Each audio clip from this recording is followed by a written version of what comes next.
Libertópolis.com. Ideas con valor. Libertópolis presenta a Marta Yolanda Díaz Durán y Jorge Jacobs en Todo a Pulmón.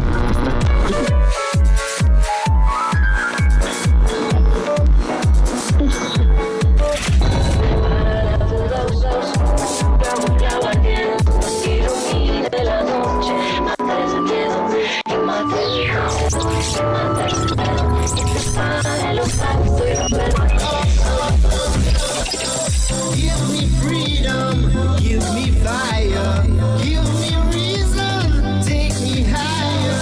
When I get older, I will be stronger. They'll call me freedom, just like a wave back. And then it goes back, and then it goes back, and then it goes back. Todo a Pulmón. Todo a Pulmón.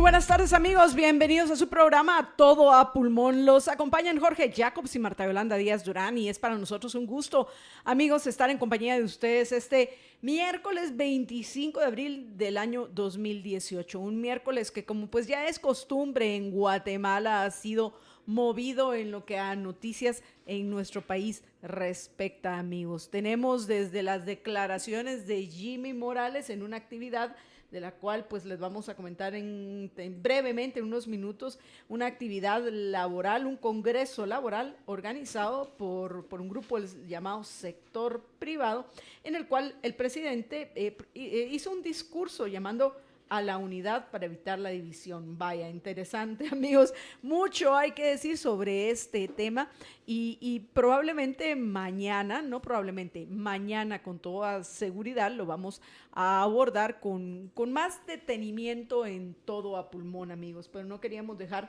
de señalarlo hoy. Pero bueno, antes de que yo continúe comentándoles acerca de los hechos del día, démosle la bienvenida a Jorge. Jorge, buenos días. Buenas tardes, Marta Yolanda. Sí, pero igual la tarde es parte del día. Sí, pero no se acostumbra en la tarde a decir buenas tardes. Pero eso es algo que me ha llamado la atención, pero no voy a perder hoy tiempo en esas elucubraciones, amigos. Pero al final la tarde es parte del día, así que técnicamente es correcto. Bueno, pero yo voy a atenerme a las costumbres. A ser políticamente correcto. Pues eso no es políticamente correcto. Vaya, pues, culturalmente correcto.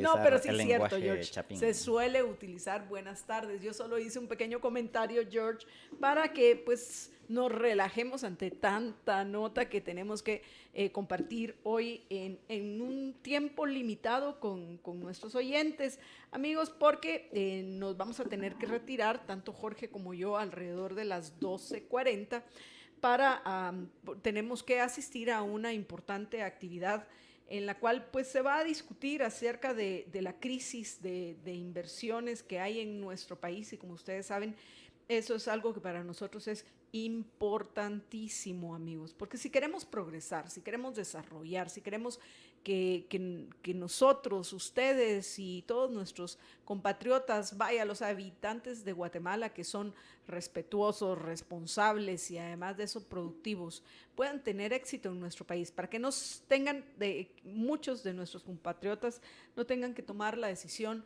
que ya otros han tomado de emigrar, necesitamos que venga inversión productiva que sea transformadora de recursos en riqueza y creadora de fuentes de trabajo. Entonces, amigos, pues después del segmento de la opinión, donde vamos a conversar con María Dolores sobre su artículo de esta semana, como solemos hacer los días miércoles, nos vamos a retirar, pero en esos instantes, amigos, va a venir a acompañarlos nuestro querido amigo y también compañero en Libertópolis, al que ustedes identifican como el que acompaña en la dupla los viernes a Gloria Álvarez.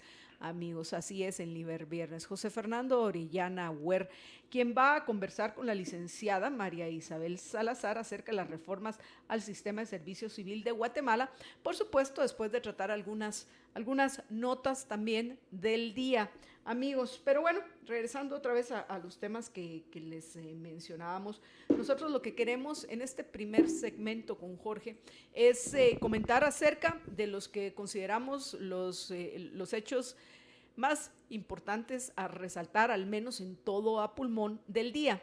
Además de las declaraciones y el discurso de Jimmy Morales, que repito, mañana con más tranquilidad lo vamos a abordar porque lo queremos poner dentro del contexto del mismo nuevo, el comité de seguridad, o el consejo, perdón, de seguridad, que se integró, porque entiendo que no es algo del gobierno de Jimmy Morales, sino que es algo que ya existía de antes.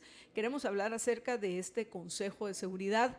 Queremos hablar del video, porque ustedes recordarán que nosotros ayer lo hicimos un análisis legal de Sin embargo, creemos que la idea de llevarlo ya a estas alturas, después de que además de eso, fue un hecho que se dio en noviembre de 2016 y en esa oportunidad al final, sea por lo que sea, el presidente dijo, basta, bueno, yo les di el permiso para que pasaran, después que de una forma arrogante, y esa es la crítica moral que nosotros hacemos principalmente a la actitud de los fiscales del Ministerio Público, y luego, pues, por supuesto, con la liviandez que lo tomaron, como pudimos ver en un segmento sin duda editado, en el cual se mira en el video cuando llegan los fiscales de la CICIG a Casa Presidencial. Y eso sí, a nosotros nos pareció una barbaridad.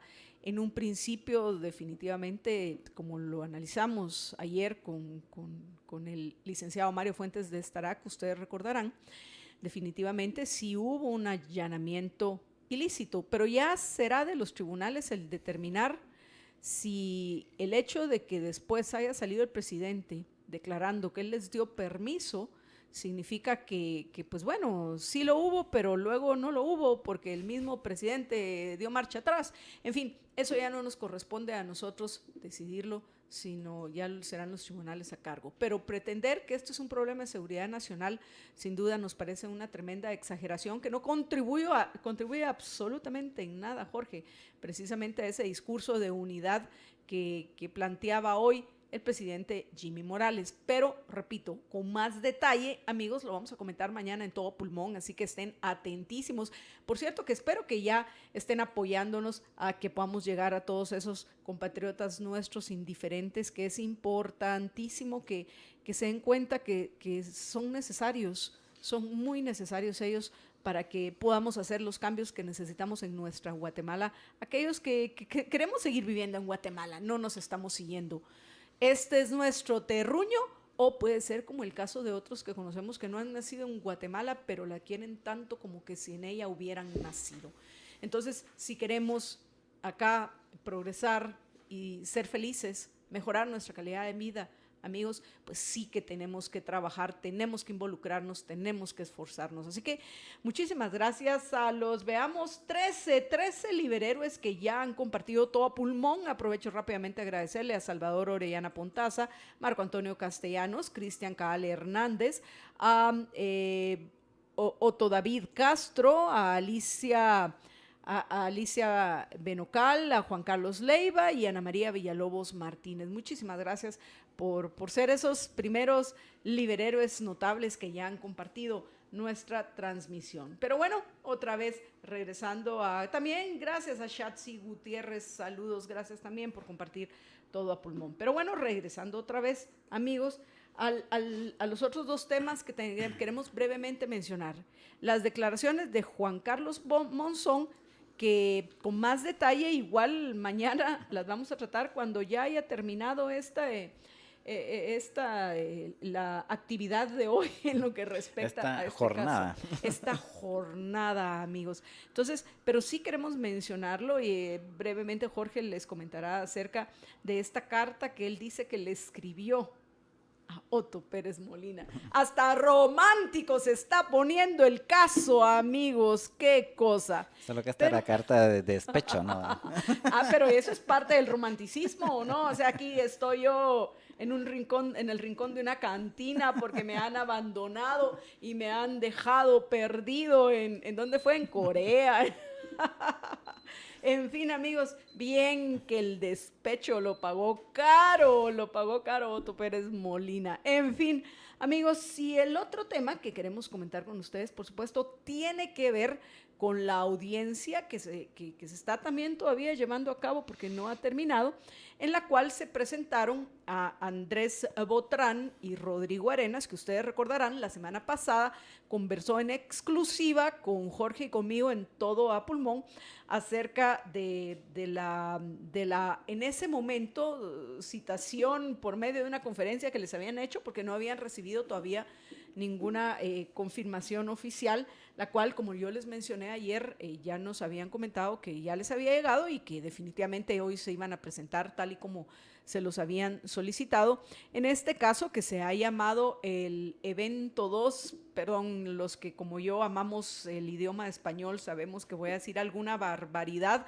me disculpo de antemano con ustedes, pero es así como los señores del Ministerio Público y de la CICIG han llamado a este segundo caso de que aborda el tema del financiamiento ilícito otra vez al FCN Nación. Y digo otra vez porque el evento 1 también tuvo que ver, en el caso del financiamiento ilícito, con el FCN Nación, que como bien sabemos es el partido que llevó a Jimmy Morales al ejercicio del poder.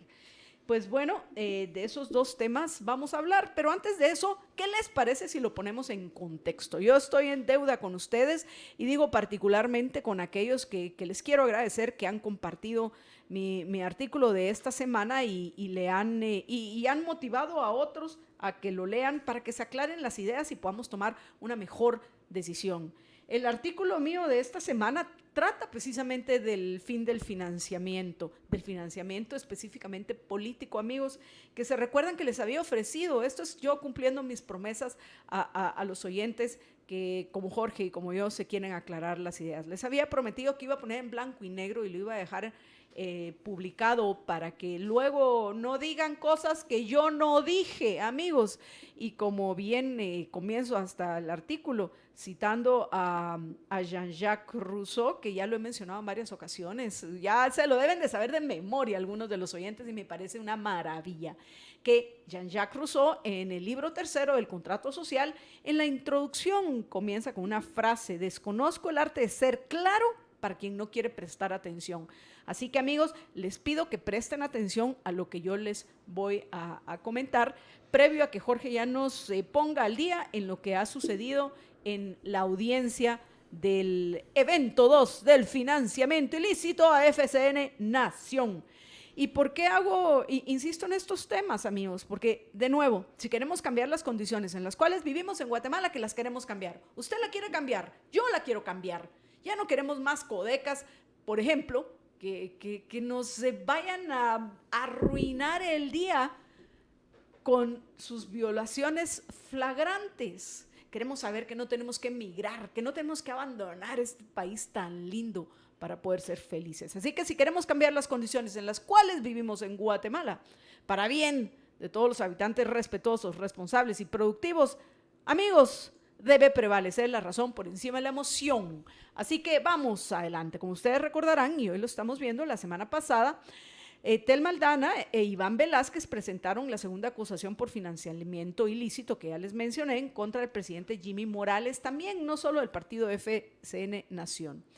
Y en esa ocasión los señalaron de recibir de varios empresarios del país apoyo financiero anónimo y no declarado para la campaña política de 2015. Y es por eso que citaron a Andrés Botrán y a Rodrigo Arenas como parte, como representantes, entre comillas. No lo son, quiero aclararlo, pero son los que en este caso se consideran que pueden aportar información a esta investigación en lo que respecta a lo que hicieron este grupo de empresarios a la hora de pagar los fiscales en la segunda vuelta de las elecciones del año 2015, como también ustedes ya lo saben porque lo escucharon en todo a pulmón. Pero bueno, amigos, las dos acusaciones, y esto lo quiero dejar bien claro desde el principio, las dos acusaciones contra FCN Nación suman alrededor de 15 millones de quetzales, las dos, no una.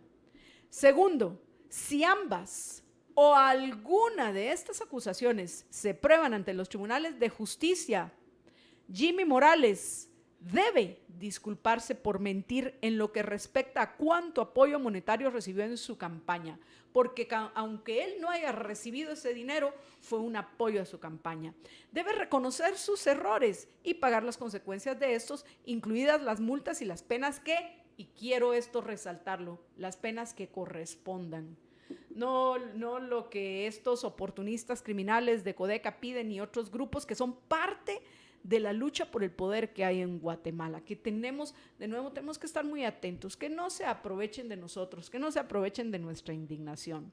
Y bueno, esto que digo en referencia a Jimmy Morales, aplica también a todos aquellos que se pruebe, porque ya saben que nosotros consideramos importantísimo para poder vivir en una sociedad donde podamos cooperar en paz los unos con los otros, que se respete el debido proceso. Pero bueno, esto aplica a todos los que se pruebe que estuvieron involucrados en los hechos mencionados. Y luego, amigos, en mi artículo hago un par de comentarios de conocimiento a aquellos que les interesa emitir juicios justos y verdaderos, porque debemos delimitar, particularmente en temas tan pasionales, Jorge, como que son estos de la política, debemos delimitar objetivamente el contexto dentro del cual estamos deliberando. Es importante, amigos, y por favor espero lograrlo y cuento con los comentarios de ustedes para saber si me estoy comunicando correctamente. Es importante diferenciar los hechos evidenciados, o sea, aquellos que son demostrados sin duda razonable, de los chismes y de las falacias, tanto los ad hominem, fuera de contexto, generalizaciones, etcétera, que tristemente, dése cuenta en las discusiones en redes sociales, tristemente son estas falacias las que prevalecen, pero siempre hay alguien que tiene una idea brillante que la evidencia muestra que es verdadera. Pero bueno, amigos, en el caso de las denuncias relacionadas con la política, ya específicamente debemos separar la corrupción de la extorsión, y aprovecho aquí a separar el contexto del caso del transurbano, que fue un robo de impuestos, que por ejemplo, el de la línea, que es un caso de extorsión, que es de lo que ahorita precisamente se trata, parte de lo que se trata de las declaraciones de Juan Carlos Monzón.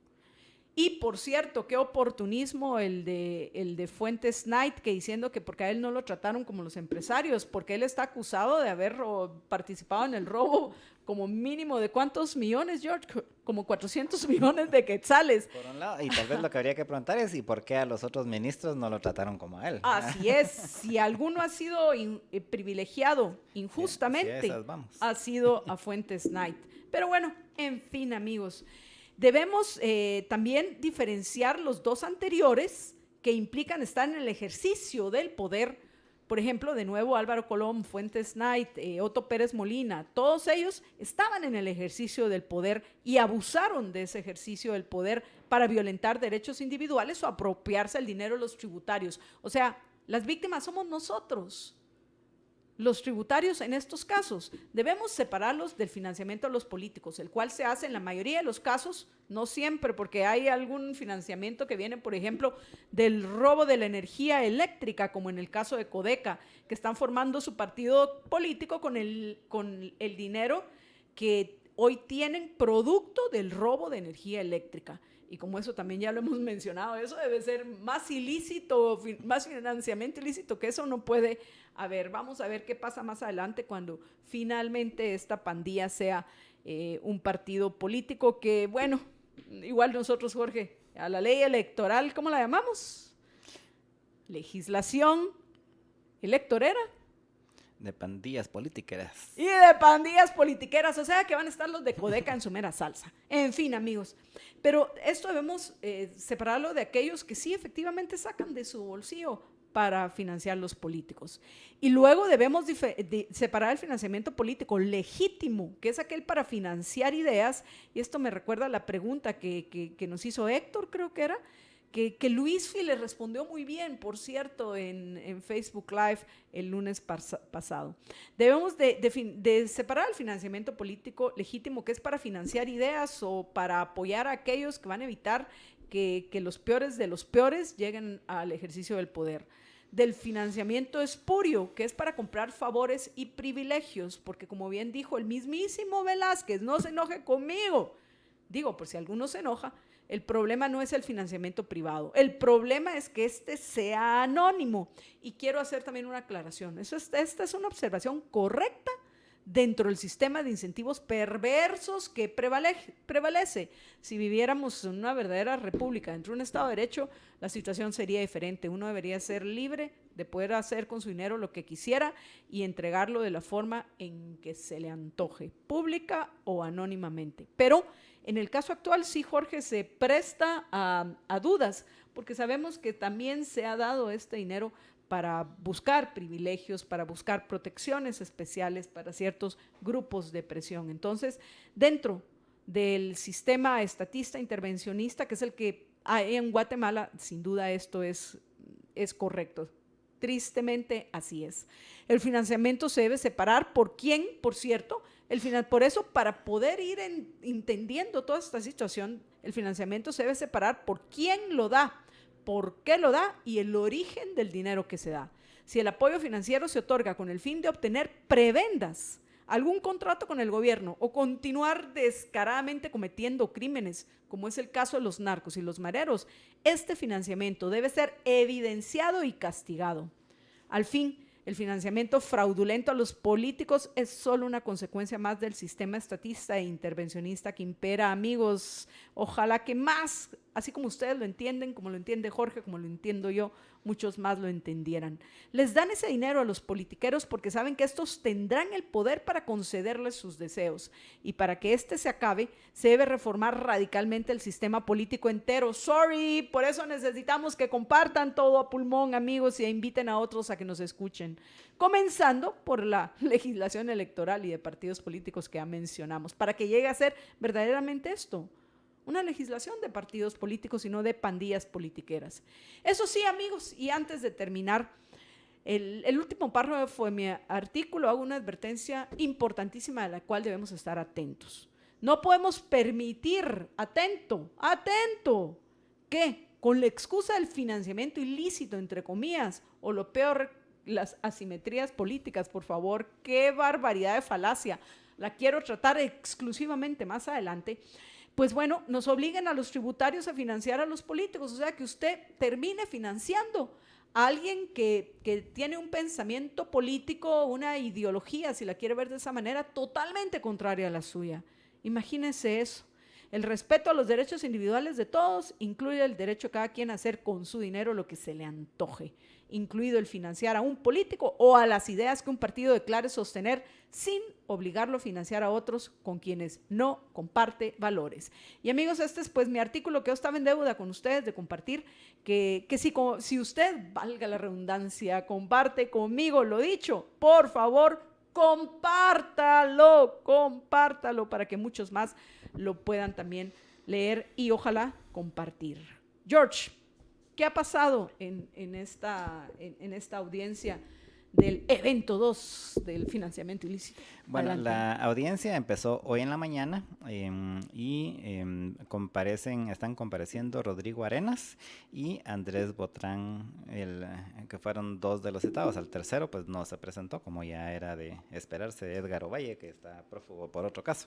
Entonces pues Sí, hoy... no iba a venir, ya lo habíamos imaginado, George. Sí, teníamos la sospecha de que no iba a llegar. Sospechábamos que no iba a aparecer. Sí. Pero pues Rodrigo Arenas y Andrés Botrán sí se presentaron hoy en la mañana y a ellos se les está haciendo esta audiencia en un caso que se quiere tipificar como de financiamiento ilícito. En la audiencia, hoy lo que se ha dado ahorita en la mañana fue principalmente el testimonio en anticipo de prueba de Paulina Páez Riera. Y llevó casi toda la mañana este testimonio. O sea, ella en una sesión así ante la juez Aifán, que es esta misma juez que lleva el caso ahorita en el tribunal de mayor riesgo creo que es algo así. Ella dio su testimonio así en anticipo de prueba hace algún tiempo y eso es lo que estuvieron reproduciendo hoy en la mañana. Hace un rato, acaba de terminar, hace como 15 minutos, terminó esa grabación, porque es una grabación obviamente del audio de esa presentación, de ese testimonio que hizo. Y ahorita la juez dio un receso de 1 hora para que vayan a almorzar todos.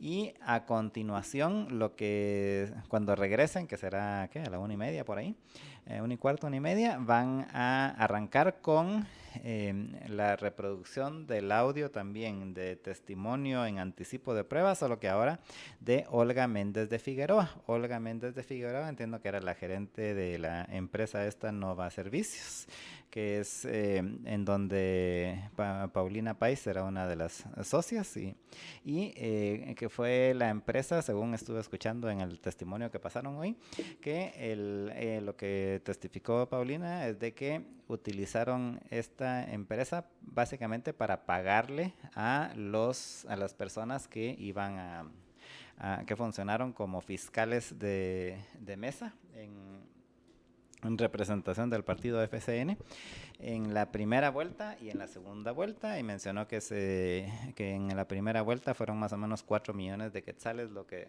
se utilizó en pago de fiscales, y que en la segunda vuelta fue un poco menos, que en resumen en las dos vueltas fue un poco menos de 8 millones de quetzales. Jorge, tengo una pregunta. De todos estos pagos, ¿la empresa de ellos tiene constancias? O sea, ¿hay documentos? ¿Estos fiscales eran una especie de personas contratadas temporalmente por la empresa?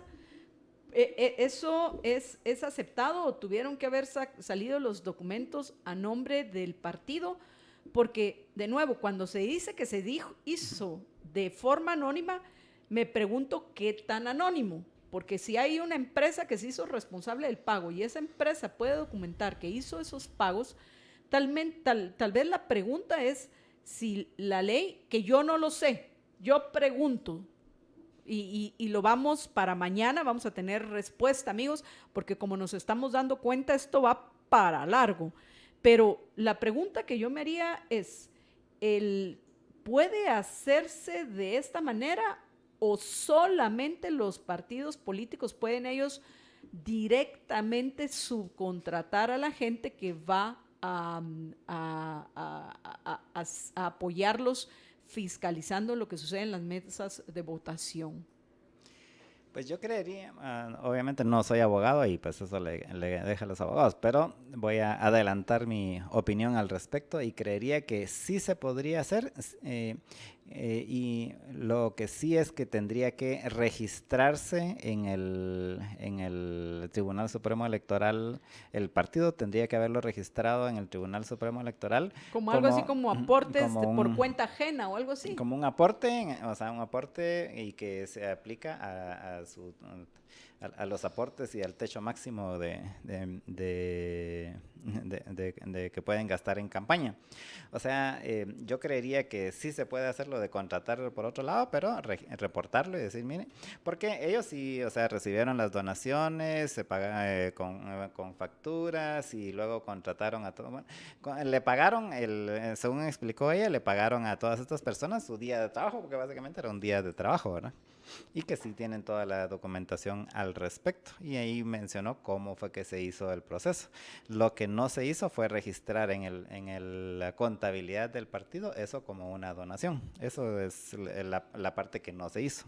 Bueno, amigos, lo que les podemos prometer es que para mañana les tenemos respuesta con los pelos de la burra en la mano a esta pregunta, porque pienso que ahí está la clave de este caso. Y para entender cuáles son las consecuencias que corresponden a ese delito, tanto en el caso de los que contrataron a los fiscales, como el caso del partido FCN Nación, que no reportó. Yo ahorita esto me lo invento, este es un término porque solo así se me ocurre llamarlo. El partido FCN Nación, que recibió un apoyo por cuenta ajena, se los pagaron otros, no ellos. En fin, amigos, vamos a hacer una breve pausa y cuando regresemos, por supuesto, voy a agradecerles a todos aquellos liberhéroes que están compartiendo todo a pulmón, a todos nuestros fieles seguidores, como dice Oliverio Polanco Flores, que nos está escuchando desde Chiquimula. Vamos a ir a una breve pausa y regresamos, vaya, para los fans de María Dolores. Regresamos con MD en unos minutos para que comentemos su artículo publicado ayer, amigos. Y recuerden que al final, creo que solo lo de la actividad de Jimmy Morales ya terminó, ¿verdad, George? Eso fue en la mañana, sí. Sí.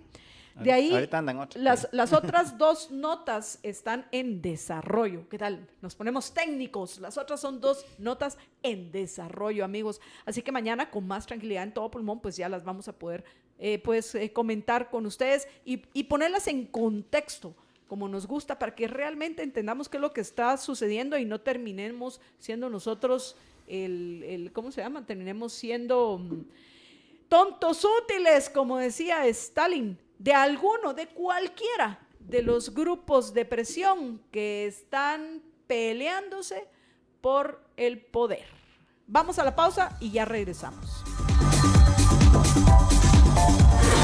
Todo a pulmón.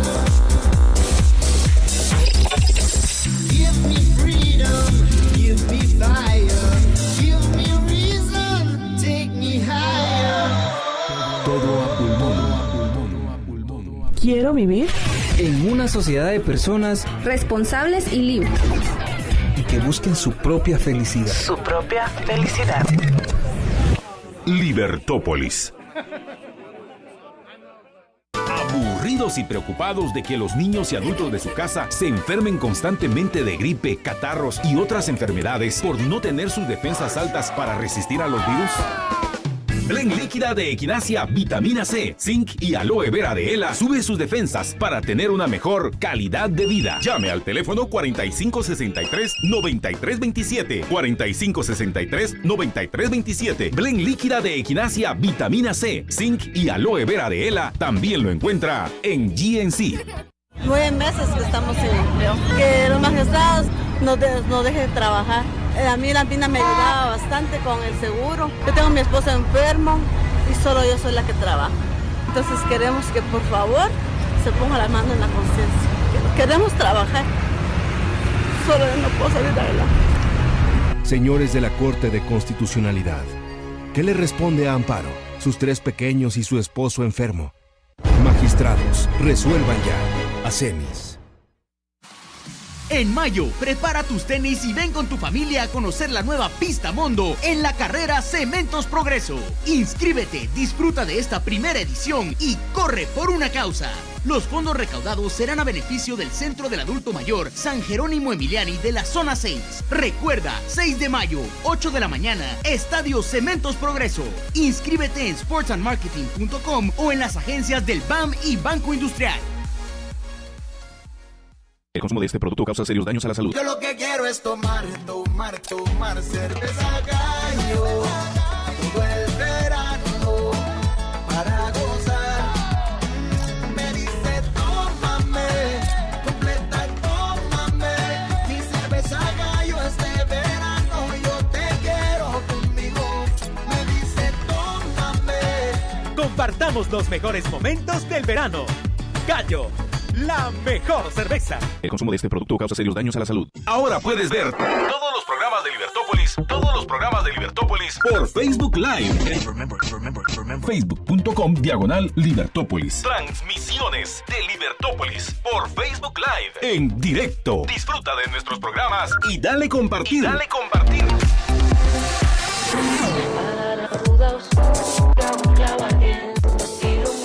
La noche, mata el miedo y mata el miedo y que pare los actos y los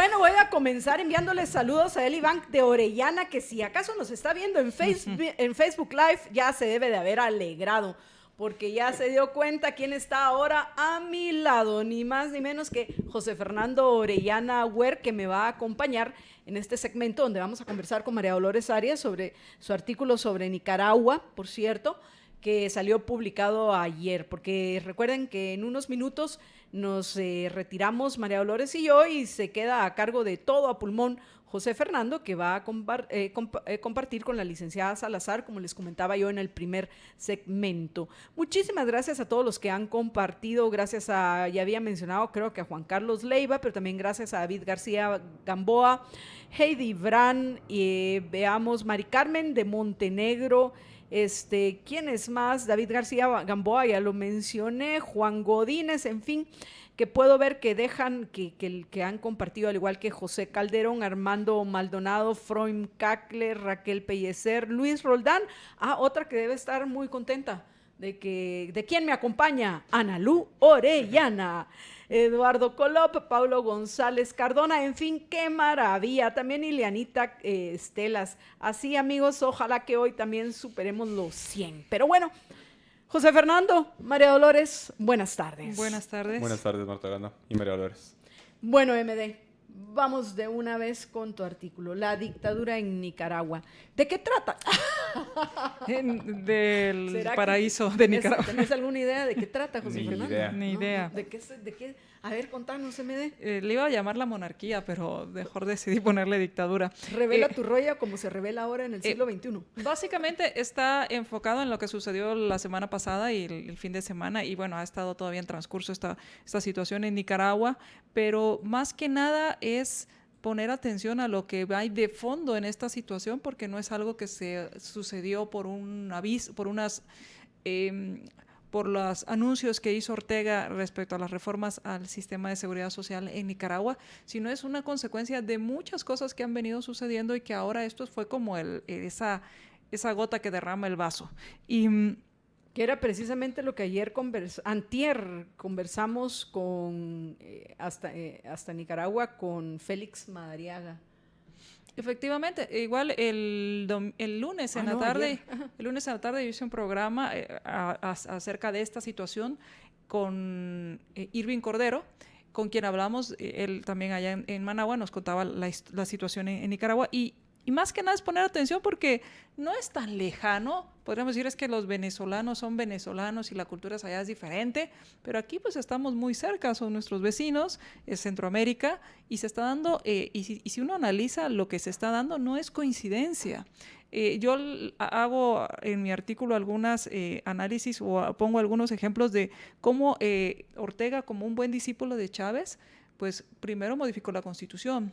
En esa Constitución lo que hizo fue primero eliminar la reelección, lo que impedía la reelección, y entonces ahora se puede reelegir. Por otro lado, le autorizó a militares en activo ocupar cargos. Me pregunto si era para asegurarse la lealtad del ejército, que es necesaria cuando estás en un sistema dictatorial. Por otro lado, consiguió que al modificar esta ley, que se pudiera gobernar por decreto con fuerza de ley.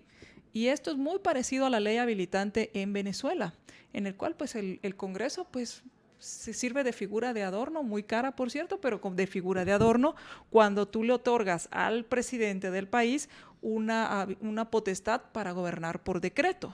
Eso es muy peligroso. Y por eso, pues en esas funciones que él se dio en la Constitución, pues también podía imponer y modificar los tributos. Y esto fue lo que hizo con el sistema de seguridad social, lo modificó. Entonces, 11 años y meses en el poder, pues han servido para conformar ese andamiaje que le ha permitido mantenerse en el poder y abusar de él a su sabor y antojo.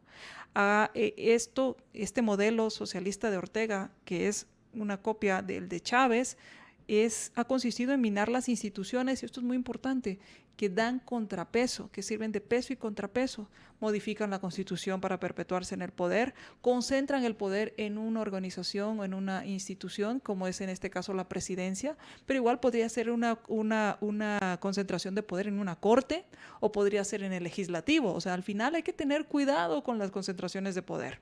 Censuran los medios de comunicación y algo que es lo trágico dentro de todo esto, aún más trágico, es que utilizan el dinero de los tributarios para repartirlo entre sus partidarios. El dinero de los tributarios para repartirlo entre los tributarios, así como el poder que tienen para repartir privilegios a algunos mercantilistas o permisos para tenerlos como aliados o socios, y digo entre comillas socios, en sus operaciones del país. No olvidemos, y esto quiero que quede muy remarcado, porque al final lo digo aquí, que esta situación no fue de la noche a la mañana. Algunos fue la ingenuidad, y estoy siendo benevolente con estas personas, la ingenuidad de algunos al creer en las promesas de Ortega. Porque por lo general son promesas de que va a estar mejor la situación, que los pobres van a tener mejores oportunidades y todas estas promesas. Olvidando en estas promesas, que quienes creyeron, y digo que les estoy dando el beneficio de la duda, olvidando que a cualquier político se le debe limitar el poder. No importa qué tan bien intencionado sea, hay que limitarle el poder. Y por otro lado, la conveniencia de otros que hicieron negocios bajo su protección o permiso, creyendo que se puede negociar con los depredadores. Fueron útiles ambos para los propósitos dictatoriales de los Ortega Murillo. Al final, en el caso de Venezuela, como en el caso de Nicaragua y como aquí en nuestra misma Guatemala, amigos, vemos que el ser humano puede falsear la realidad, como decía Ayn Rand, pero lo que no podemos evitar es el pagar las consecuencias de haber evadido la realidad. Y muchos lo hacen. Se recuerdan hasta el grupo de representantes del CACIF, porque yo no les quiero llamar empresarios, que fueron felices a rendirle pleitesía hace unos meses a Daniel Ortega e invitarlo a que viniera a Guatemala, por favor. Ahora sí, por supuesto, con la cola entre las piernas. No, qué barbaridad, ya le dijimos, ya lo desinvitamos, ya le dijimos que chish, guácala, no te queremos en Guate. Pero de nuevo, o sea, esa falta de consistencia, de integridad y no entender que el supuesto progreso que había en Nicaragua, o paz, entre comillas, era falsa. Y eso es lo que ahorita estamos viendo. A los nicaragüenses levantarse a decir, estamos hartos de ti, Daniel, que por cierto, entiendo que está enfermo. Lo que quiere decir es que los nicaragüenses corren el riesgo de caer de la sartén a las llamas, porque por algo Rosario Murillo, la esposa de Daniel Ortega, que hasta le importó un pepino que Ortega haya violado a su hija, es la que va a llegar al ejercicio del poder. Entonces, pues bueno, como comentábamos ayer con Félix Madariaga, desde Nicaragua, al final estamos viendo el principio de una larga batalla, porque tampoco Ortega se va a ir, y menos Murillo, se van a ir con total, los que han muerto son de los valientes que salieron a protestar, los más de 30 y más de 20 de ellos, como José Fernando, estudiantes universitarios. Justo eso, le preguntaba a Irving en el programa de lunes si había mecanismos en la Constitución, como hay aquí en Guatemala, para la renuncia de un presidente, y que había, y me decía que como la Constitución es solo de hecho, no existe realmente en estos mecanismos que permitan una salida institucional a esta situación. Entonces es bastante complicada, y es por eso que al final de mi artículo hablo que las ideas que predominen en Nicaragua serán cruciales en este momento. Los jóvenes con su energía están empujando un cambio. Sin embargo, si no tienen las ideas claras, serán carne de cañón de políticos oportunistas. Ojalá que por su propio bien y el de todos comprendan que la Constitución debe servirles para protegerlos del poder del gobierno, es decir, limitar el poder de los políticos. Que ese es un tema bastante importante, más aún en un país en el que el sector no empresarial, sino mercantilista ha estado completamente coludido con el gobierno de Ortega, y esa es la razón por la cual por años se habían mantenido callados, pero ahora sí, rasgándose las vestiduras enfrente de los medios de comunicación porque no les quedó más de otra, porque se dieron realmente cuenta que habían querido negociar con el lobo y al final el lobo se los va a parar comiendo a ellos. Así es. Y es Todos por eso se convierten en y es por eso ovejas. mi punto en este párrafo, que unos por ingenuidad creen en las promesas y olvidan que no importa quién sea, hay que limitarle el poder, y otros que por su conveniencia hacen negocios bajo su protección o permiso, y lo que hacen ellos es creer que se puede negociar con depredadores, y con un depredador no puedes negociar. Bueno, MD y yo nos vamos, amigos, a despedir en estos momentos, pero aquí le paso oficialmente la batuta a José Fernando Orellana Huer. Por cierto, Jorge se despide, nos pidió que lo despidiéramos también, y recordándoles que estamos de regreso mañana al mediodía, pero tiene una agenda importante, José Fernando, para compartir con ustedes a partir del siguiente segmento. Así José es, Fernando. la licenciada Marisabel Salazar nos va a acompañar en el siguiente segmento. Bueno, a partir de la 1 de la tarde nos va a acompañar para hablar sobre ciertas reformas importantes a la ley de servicio civil, particularmente en lo referente a los pactos colectivos. Bueno, te dejo a cargo de todo pulmón, por favor. Yo sé que Gracias, el Marta. trabajo va a ser increíble, amigos, así que por favor sigan compartiendo todo a pulmón. Ya va 36 veces compartido el de nuevo el reto, porque nosotros somos, ya saben, nos ponemos metas altas. Saludos también a Verónica Ruiz, que se comunica con nosotros por medio de Twitter, y a todos los que también por ese medio están invitando a otros a que nos escuchen. Pero bueno, por favor, a compartir, amigos, acompañen a José Fernando, y nosotros nos vemos y nos escuchamos mañana a partir de las 12. Bueno, en mi caso, porque María Dolores está de regreso con ustedes hoy a las 6 de la tarde en Contravía PM. Por cierto, si me permites, vamos a Un hablar, anuncio. Así es, vamos a hablar acerca de Codeca. Tenemos a Miguel Castillo con quien vamos a hablar, y vamos a hacer un enlace telefónico con Luis Pedro Álvarez para hablar también acerca de las investigaciones y de las denuncias que hay contra Codeca y cuál podría ser el papel del Congreso en esta fiscalización en cuanto a la impartición de justicia. Gracias, por supuesto, MD, acompañen a María Dolores a partir de las 6 de la tarde, y ahorita continúen con José Fernando. Saludos a mi querido Luis Fi, que ya dijo presente, al igual que el Iván, ¿verdad que sabía? Saludos a mi José FDO. Bueno, amigos, vamos a una breve pausa y regresamos con ustedes en unos minutos. Quédense con José Fernando Orellana Huer, y por favor, sean felices, muy, pero muy felices. Conoceréis la verdad, y la verdad os hará Libertópolis. Todo, la libertad, sin libertad no funcionamos. No cejen en su empeño de llevar la libertad a todos los ámbitos a través de la radio, y ahora en internet, pues que llega más gente en todo el mundo. Estás escuchando libertópolis.com.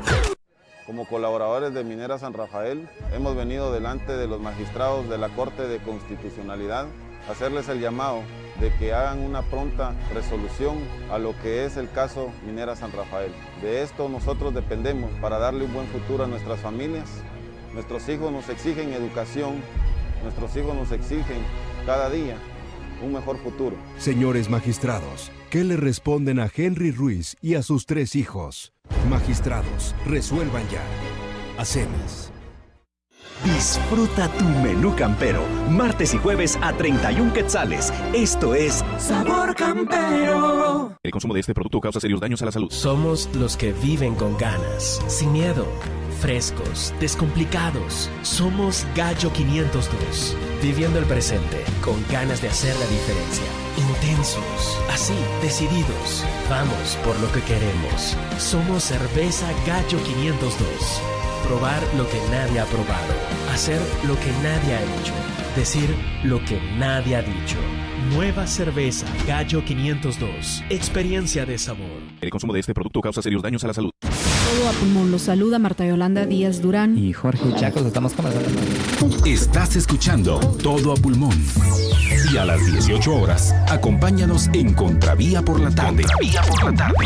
En toda Guate, internetea a otro nivel. Tigo presenta la noticia tecnológica.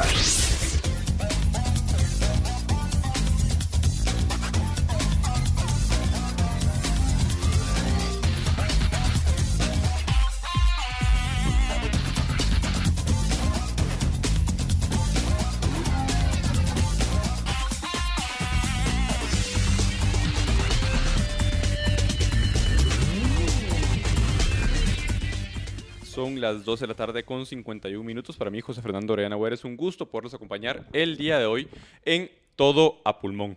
En el siguiente segmento me va a acompañar la licenciada María Isabel Salazar para conversar acerca de ciertos cambios importantes al servicio civil en Guatemala. Pero antes vamos con la nota tecnológica del día presentada por Tigo. Y es que Google ya presentó hace unas horas su nuevo sistema operativo para Gmail, el sistema de correo de Google, y hay varios puntos importantes. Este sistema incorpora más seguridad, más productividad y más privacidad. Entre los puntos positivos está que no será necesario perdernos en una cadena de correos infinita para poder ver los archivos adjuntos, porque vamos a poder abrirlos directamente desde la bandeja de entrada. Y digo vamos porque personas como yo que tenemos Gmail vamos a poder utilizar esa función. Google también ahora tiene a través de Gmail una función que funciona como asistente, mostrándonos mensajes para que no se nos traspapelen las tareas.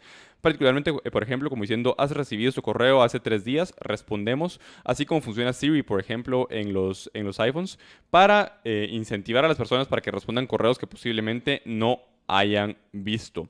Y asimismo, tal y como se preveía, las respuestas inteligentes llegan a la versión web de Gmail, ayudándonos a ahorrar energía con ciertos correos que se pueden responder con 2 palabras. Básicamente se ponen una serie de palabras clave para que Gmail automáticamente responda a esos correos con ciertos mensajes que uno predetermina a la hora de que entran esos correos, o si son correos de determinadas personas, así como cuando uno lo pone en modo de vacaciones.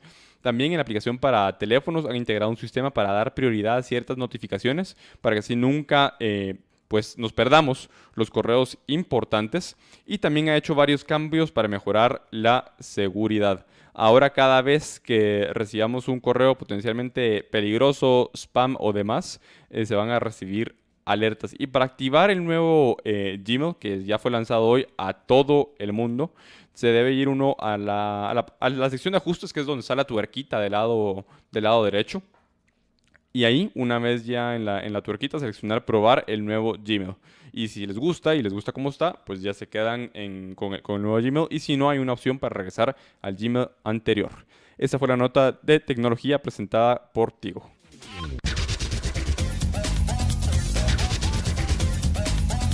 En toda Guate internetean todo súper rápido. Tigo presentó la noticia tecnológica. Para cuando necesitas hacer tus pagos en el último momento y todo está cerrado, ¡internetea! O compartir con los tuyos las fotos de tu sobrina favorita. ¡Internetea! En toda Guate, internetea a otro nivel contigo y comparte tus mejores momentos favoritos súper rápido con Internet móvil 4G LTE. Tigo. Como colaboradores de Minera San Rafael, hemos venido delante de los magistrados de la Corte de Constitucionalidad a hacerles el llamado de que hagan una pronta resolución a lo que es el caso Minera San Rafael. De esto nosotros dependemos para darle un buen futuro a nuestras familias. Nuestros hijos nos exigen educación, nuestros hijos nos exigen cada día un mejor futuro. Señores magistrados, ¿qué le responden a Henry Ruiz y a sus 3 hijos? Magistrados, resuelvan ya. Hacemos. Estás escuchando libertópolis.com para el mundo.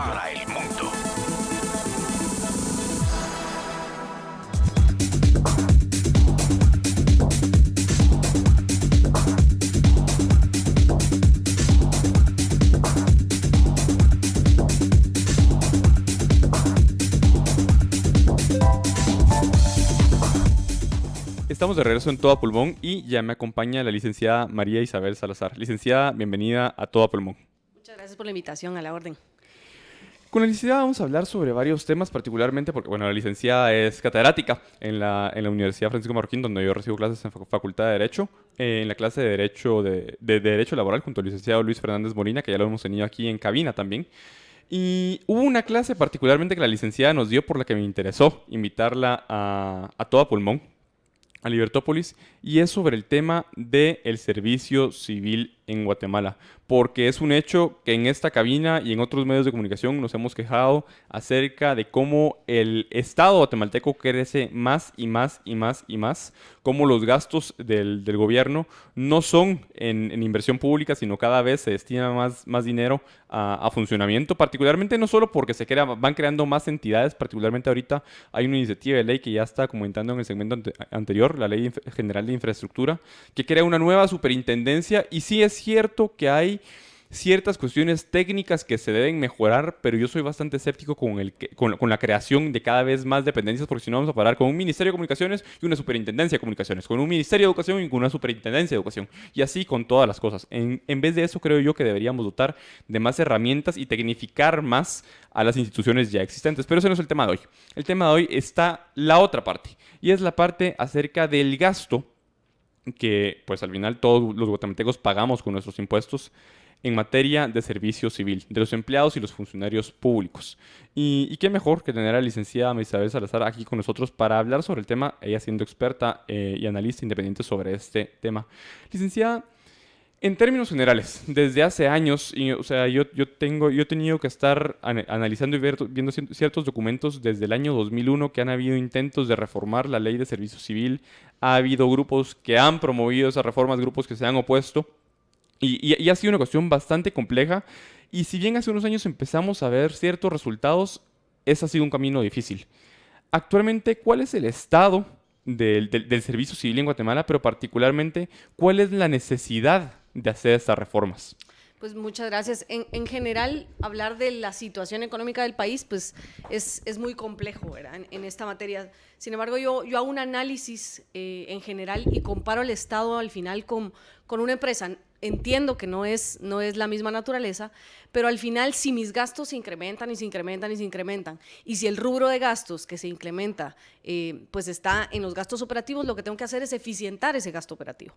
Y al final, pues lo que vemos en el Estado es que se utilizan muchas formas de contratación que al final no están encajadas totalmente dentro de la Ley de Servicio Civil, porque empecemos por ahí, la Ley de Servicio Civil no es la que propiamente viene a determinar los renglones presupuestarios. La Ley de Servicio Civil viene a establecer las formas de ingreso de un trabajador del Estado, siendo estos por oposición, sin oposición o exentos.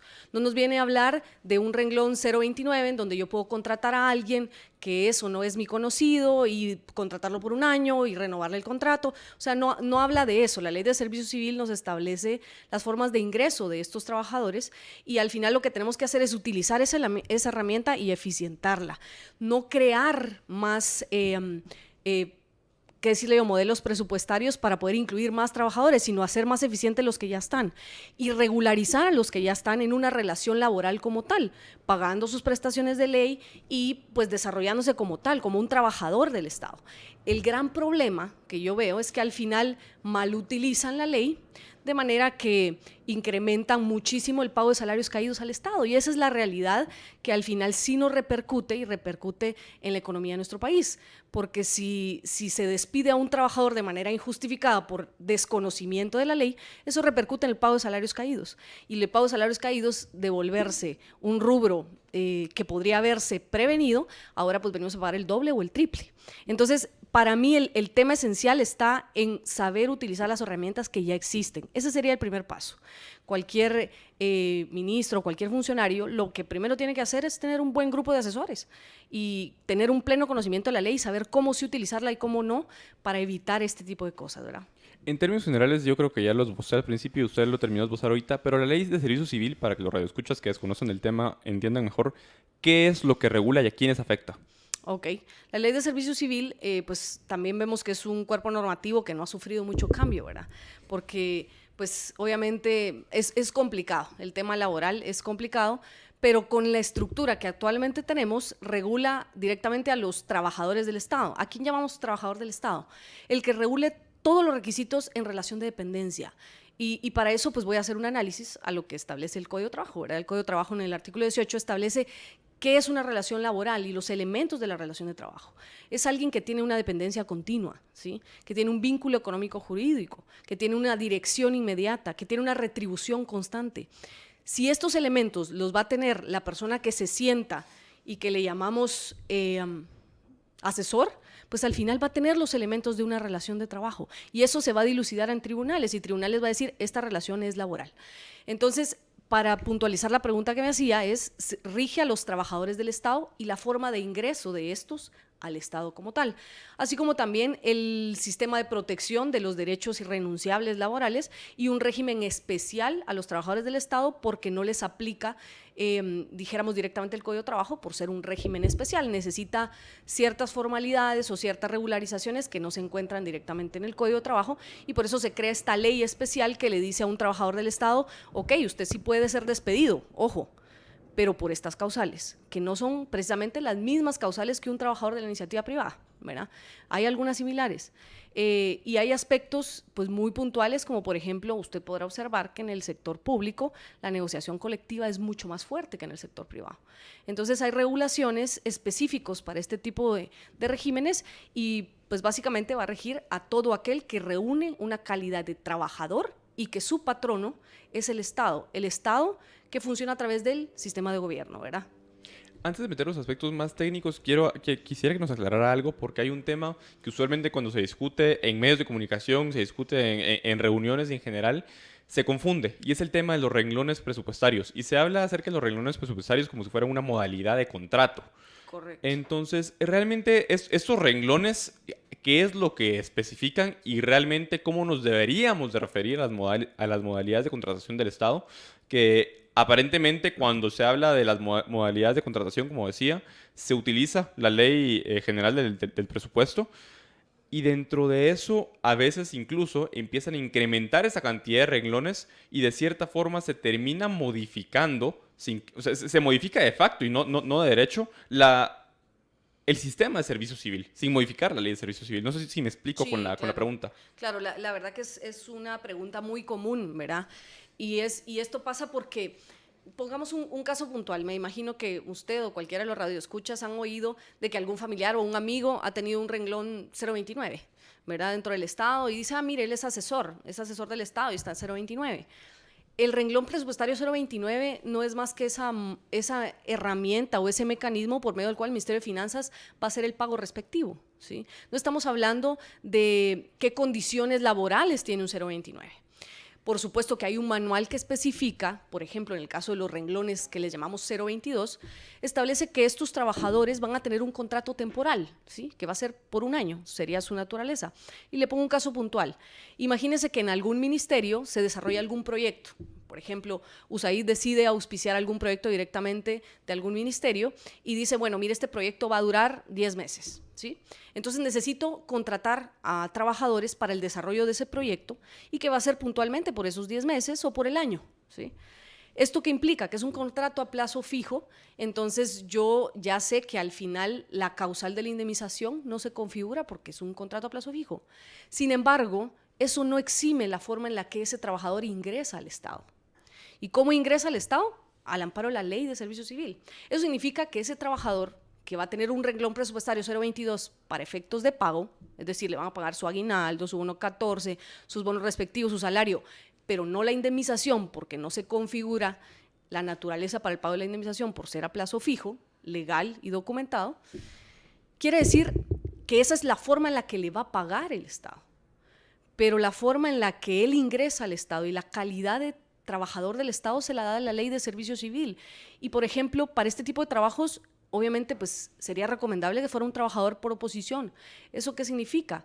Que él haya pasado por todo el procedimiento ante la Oficina Nacional de Servicio Civil para su reclutamiento y que haya pasado los exámenes respectivos y que no solo los haya pasado, que haya sido el mejor, que haya tenido la mejor evaluación o que haya estado entre los 3 candidatos que tuvieron la mejor evaluación. A eso me refiero. La forma de ingreso del Estado, regulada por la Ley de Servicio Civil, no exime o no tiene una relación directa en cuanto a su forma, a su calidad de trabajador, en cuanto a su forma de pago, que es lo que nos regula el renglón presupuestario. Y partiendo de eso, me surge otra pregunta y es el hecho entonces de si en ese caso, para que por lo menos exista, más que por lo menos, que exista una coordinación entre el renglón presupuestario y la ley de servicio civil, ¿habría que reformar la ley de servicio civil para permitir estas modalidades de contratación diferentes o ya están reguladas en la ley de servicio civil y simplemente no se utilizan bien? La verdad que su pregunta es muy buena y es porque la confusión se da ahí. O sea, si al final, imagínense, nosotros como abogados tenemos una contratación directamente del Estado, si el Estado nos contrata para alguna asesoría o consultoría, tenemos un renglón especializado para los abogados, ¿verdad?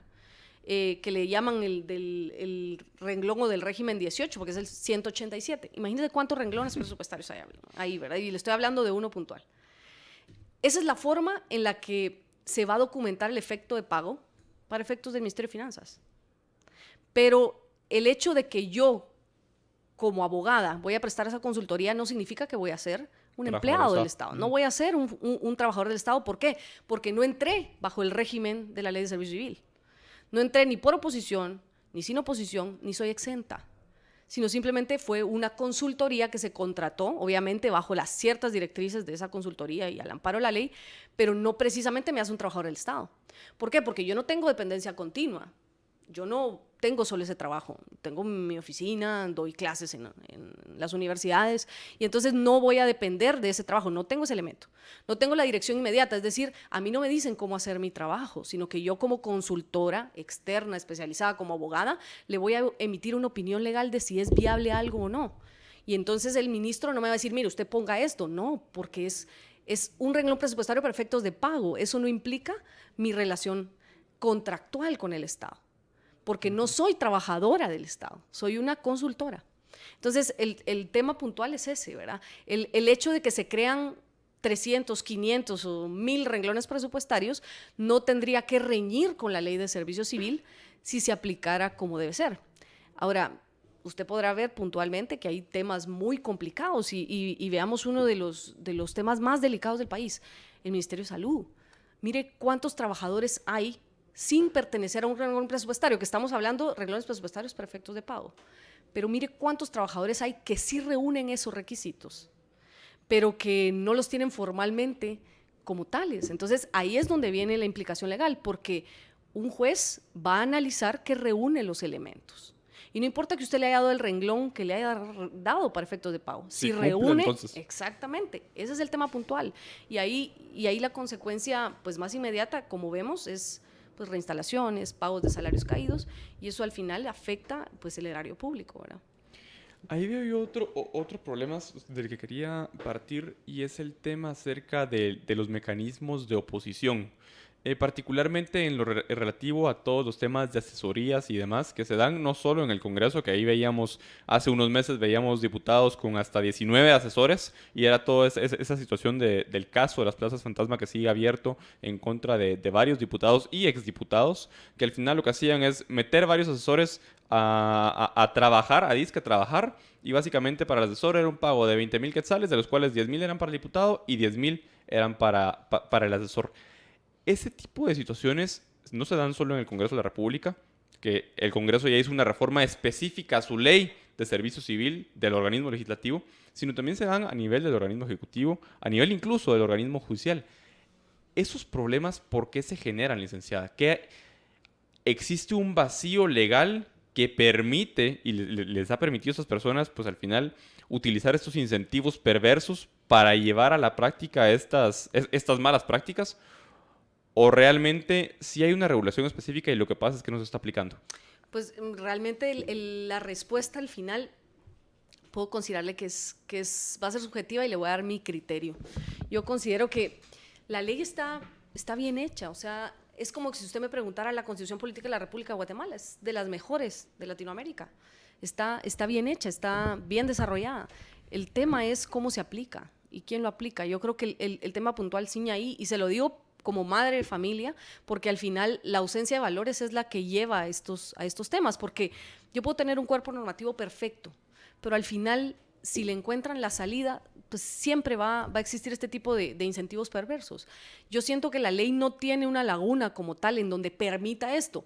Le podemos dar más dientes si quiere, hay muy buenas propuestas de reformas de la ley de servicio civil. Se han presentado muchas, no han todavía ha progresado ninguna de ellas, pero yo siento que el tema puntual no es ese. El tema puntual, lastimosamente, se sale del ámbito legal, que es una ausencia de valores, ¿verdad? Una ausencia de valores en la sociedad, de visión y de, pues al final, de proyección, de qué quiero yo. Si yo lo que quiero es mi interés personal o lo que quiero es el interés del Estado, ¿verdad? Al final, como le digo, la ley de servicio civil considero que tiene muy buenos mecanismos de control.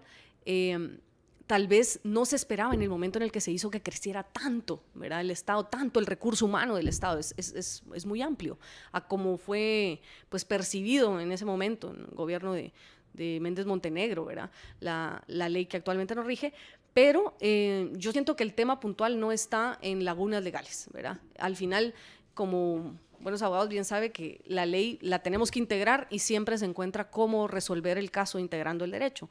El tema es puntualmente, pues, en sí de cómo administrar de manera idónea la ley, ¿verdad? Sí, en esa línea yo incluso creería y agregaría el hecho de que lo importante aquí tal vez no es legislar más al respecto del tema, porque no hay un vacío legal, sino más que todo que exista certeza de castigo para las personas que incurran en esas prácticas. Claro, ahí hablaría usted del tema penal, ¿verdad? Puntualmente. Pues si de repente la penalidad en este tipo de acciones no es tan sustancial, ¿verdad? Tenemos que ir a un corte comercial y regresamos en unos minutos, pero no sin antes recordarles que el gel de aloe ayuda a las personas con problemas digestivos, reflujo o que toman pastillas para ciertas enfermedades con efectos en el sistema digestivo. Es un excelente suplemento por su contenido en vitaminas, minerales y aminoácidos, y para conseguirlo pueden llamar al 4563-9327.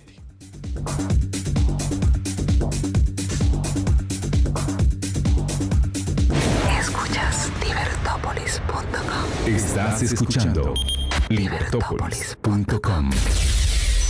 Ideas con valor. En Guatemala, Centroamérica. La hora exacta. Es la hora 13 minutos. En Guatemala, Centroamérica. Libertópolis.com presentó La Hora Exacta. Este es un producto muy bueno para la salud del consumidor. Llegó Vive Tranquilo, el nuevo plan integral por los 50 años de BI que te brinda cobertura completa. Incluye salud siempre, alerta médica, tecnodiagnosis con descuento del 40% en todos los exámenes de laboratorio, Club BI y otros. Todo esto por 765 quetzales al mes, ahorrando 572 quetzales en la cobertura, más el 40% en todos los exámenes en tecnodiagnosis. Pregunta también por los planes familiar y adulto mayor. Solicítalo en todas las agencias BI o llamando al 1717. Banco Industrial. Ayer, hoy y siempre de tu lado. Llévate todo en Sabor Campero. 8 piezas de pollo, piernas y cuadriles, 4 panes, 4 papas a solo 110 quetzales para llevar o autoservicio en Pollo Campero. Libertópolis y Cementos Progreso. Construimos juntos el país donde queremos vivir. Presentan Más herramientas. Consejos prácticos para el mundo de hoy. Se han visto muchos casos donde la gente pues copia el modelo de negocio y después ya no pasa nada. Pues entonces uno antes de entrar a soltar información, uno debe asegurarse de tener un acuerdo de confidencialidad con cláusulas de penalización que sean bastante severas, porque si no tiene que tener mucho cuidado con eso. Rudy Santos en Más Negocios. Libertópolis y Cementos Progreso. Construimos juntos el país donde queremos vivir. Presentaron Más Herramientas. Más Negocios. Lunes a jueves, 19 horas, por libertópolis.com. 9 meses que estamos sin empleo. Que los magistrados nos dejen trabajar. A mí la PINA me ayudaba bastante con el seguro. Yo tengo a mi esposo enfermo y solo yo soy la que trabaja. Entonces queremos que por favor se ponga la mano en la conciencia. Queremos trabajar. Solo yo no puedo salir adelante. Señores de la Corte de Constitucionalidad, ¿qué le responde a Amparo, sus 3 pequeños y su esposo enfermo? Magistrados, resuelvan ya. ASEMIS. Todo a pulmón. Los saluda Marta Yolanda Díaz Durán y Jorge Chacos. Estamos comenzando. Estás escuchando Todo a Pulmón. Y a las 18 horas, acompáñanos en Contravía por la tarde.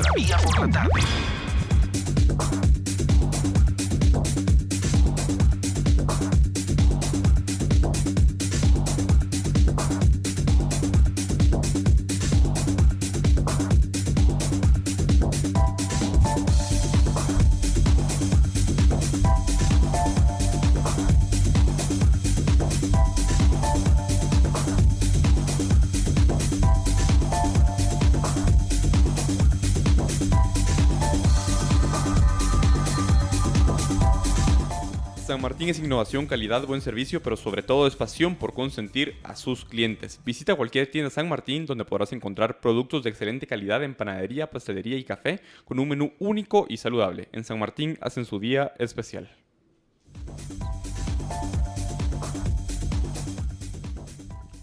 Estamos de regreso en Todo a Pulmón. Hoy me acompaña la licenciada Marisabel Salazar y estamos hablando sobre la ley de servicio civil y más allá de ello, sobre el sistema de servicio civil en Guatemala. Antes del corte estábamos tocando varios temas y dentro de ellos se quedó uno en el tintero y es el tema acerca de las reinstalaciones y los sueldos caídos que tienen que pagar terminando de pagar el Estado. Al final terminamos de pagar nosotros primero, por el no entender bien cómo funciona el sistema de servicio civil en Guatemala por parte de los funcionarios encargados de contratar.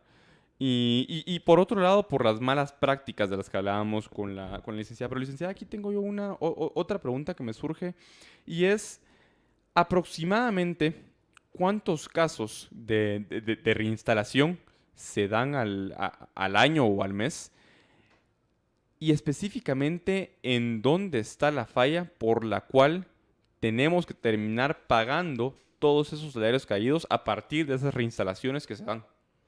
Pues un dato exacto de cuántos, pues la verdad que se escapa a mi expertise, pero sí le podría analizar puntualmente dónde está el tema. Y dijéramos, está en el ámbito laboral en general. Obviamente nos estamos centrando a trabajadores del Estado, y entiendo que es el tema, pero sí es importante analizarlo en general. Y le pongo un caso puntual. ¿Qué pasa con un trabajador cuando, por ejemplo, lo despedí y no le pagué la indemnización, pero tampoco tengo los suficientes medios de prueba para acreditar que la causal fue justificada? Al final, pues ese trabajador va a activar el sistema de justicia y en el sistema de justicia, pues obviamente, puntualmente le van a dar audiencia, como está en la situación ahorita en el país, le van a dar audiencia dentro de un año. Ahí ya pasó un año de proceso judicial, es decir, 12 meses. Y ya se configuraron el pago de salarios caídos por no haber pagado una indemnización, porque obviamente el proceso judicial, el sistema judicial en general está saturado. Entonces, ya sea en la iniciativa pública o en la iniciativa privada, al final sí es un tema, pues, en conjunto, ¿no? Administración de justicia, poca conocimiento de la ley de servicio civil para el momento de su administración, y puntualmente si un trabajador del Estado, pues, incurre en una causal de despido, pues lo que hay que hacer es seguirle el procedimiento, como la ley lo dice. Existe un procedimiento regulado tanto en la ley de servicio civil como en los pactos que en su oportunidad puedan tener las instituciones, y pues lo que hay que hacer es ceñirse al pacto para efectos de tener la causal totalmente configurada y evitar ese pago. Y entonces, ¿qué va a pasar en tribunales? Se va a ir a dilucidar quién tiene la razón, y si yo tengo todos mis medios de prueba, el procedimiento lo seguí de conformidad con la ley, pues no se va a configurar ese pago, no se va a configurar esa reinstalación. Pero si yo sé bien que no tengo los medios de prueba, que no seguí el procedimiento de conformidad con la ley, pues es casi seguro que ese pago de salarios caídos se va a dar. Entonces, el tema puntual está en conocer la ley y saber cómo aplicarla para evitar, para hacer esa política preventiva y no reactiva. Y es muy recurrente, si usted me lo pregunta a mí, de lo que yo he podido ver en mi ejercicio profesional, es muy recurrente el pago de salarios caídos y las reinstalaciones por falta de seguir el procedimiento administrativo. Y no lo digo yo como abogada, no lo digo yo como conocedora de la ley, sino lo dice la Corte de Constitucionalidad, lo dice al final los tribunales de justicia son los que dictan esas resoluciones, diciendo, mire, aquí lo que le faltó fue justificar la causal y de conformidad con el artículo 76, un trabajador del Estado solo puede ser despedido con causa justificada, y como no está determinada esa causa justificada, entonces pues corresponde la reinstalación. Pero yo le pregunto, ¿cuál es el problema central? Si regresa ese trabajador a ser reinstalado en el puesto en el que pues, legalmente le corresponde, para esos efectos o para ese tiempo ya hay otro trabajador sentado en ese lugar. Entonces el problema se sigue configurando, porque entonces voy a remover de la silla a un trabajador porque me ordenó el juez reinstalarlo, pero entonces este otro trabajador se le activa su derecho para iniciar un proceso y volver a solicitar la reinstalación después en su momento. Entonces es como un efecto pues multiplicador, ¿verdad? Y hablando de ese efecto multiplicador, se podría dar el caso en el que entonces se reinstala a la otra persona, pero porque precisamente se quieren evitar otro problema con el trabajador que ya estaba trabajando en el lugar del otro trabajador que se había despedido previamente, se queden las dos personas trabajando en el mismo lugar. Sí, eso sería muy complicado. Y para temas legales, ahí sí que también usted como conocedor de la ley sabe que sería muy complicado, primero no obedecer una orden judicial. O sea, ahí la orden judicial dice reinstalarlo, pues y hay que proceder a esa reinstalación. Y segundo es, si le comparto el trabajo a los trabajadores, le estoy modificando condiciones laborales. Entonces el problema me va a venir después. Por ambos, ¿verdad? Porque activa el derecho a impugnar a ambos y decir, mire, pero a mí me están pagando la mitad y porque le están dando la otra mitad al otro trabajador. O mire, ahora me pusieron a hacer otra cosa de lo que yo hacía. Eso al final solo vuelve a activar la misma enfermedad, ¿verdad? Y genera un círculo vicioso interminable. Así es. En ese tema también está el tema acerca de las personas que no entran por oposición, sino entran por cuello. Porque, digamos, si entran por cuello, por nepotismo, por clientelismo, porque les deben favores o por cualquier razón. No porque tengan capacidad, no porque tengan el mérito, no porque se hayan contratado en iguales condiciones con otras personas, sino porque es básicamente porque es el nuevo ministro de turno, el nuevo funcionario de turno. Y bueno, los anteriores se me van y ahorita entran mis cuates. Por un lado, hace falta reforzar los mecanismos de oposición e incrementar la cantidad de puestos de trabajo en el Estado que requieran de un proceso de oposición para llevarlos a cabo y que estas personas puedan llegar a trabajar sabiendo que tienen el mérito y la capacidad para hacerlo.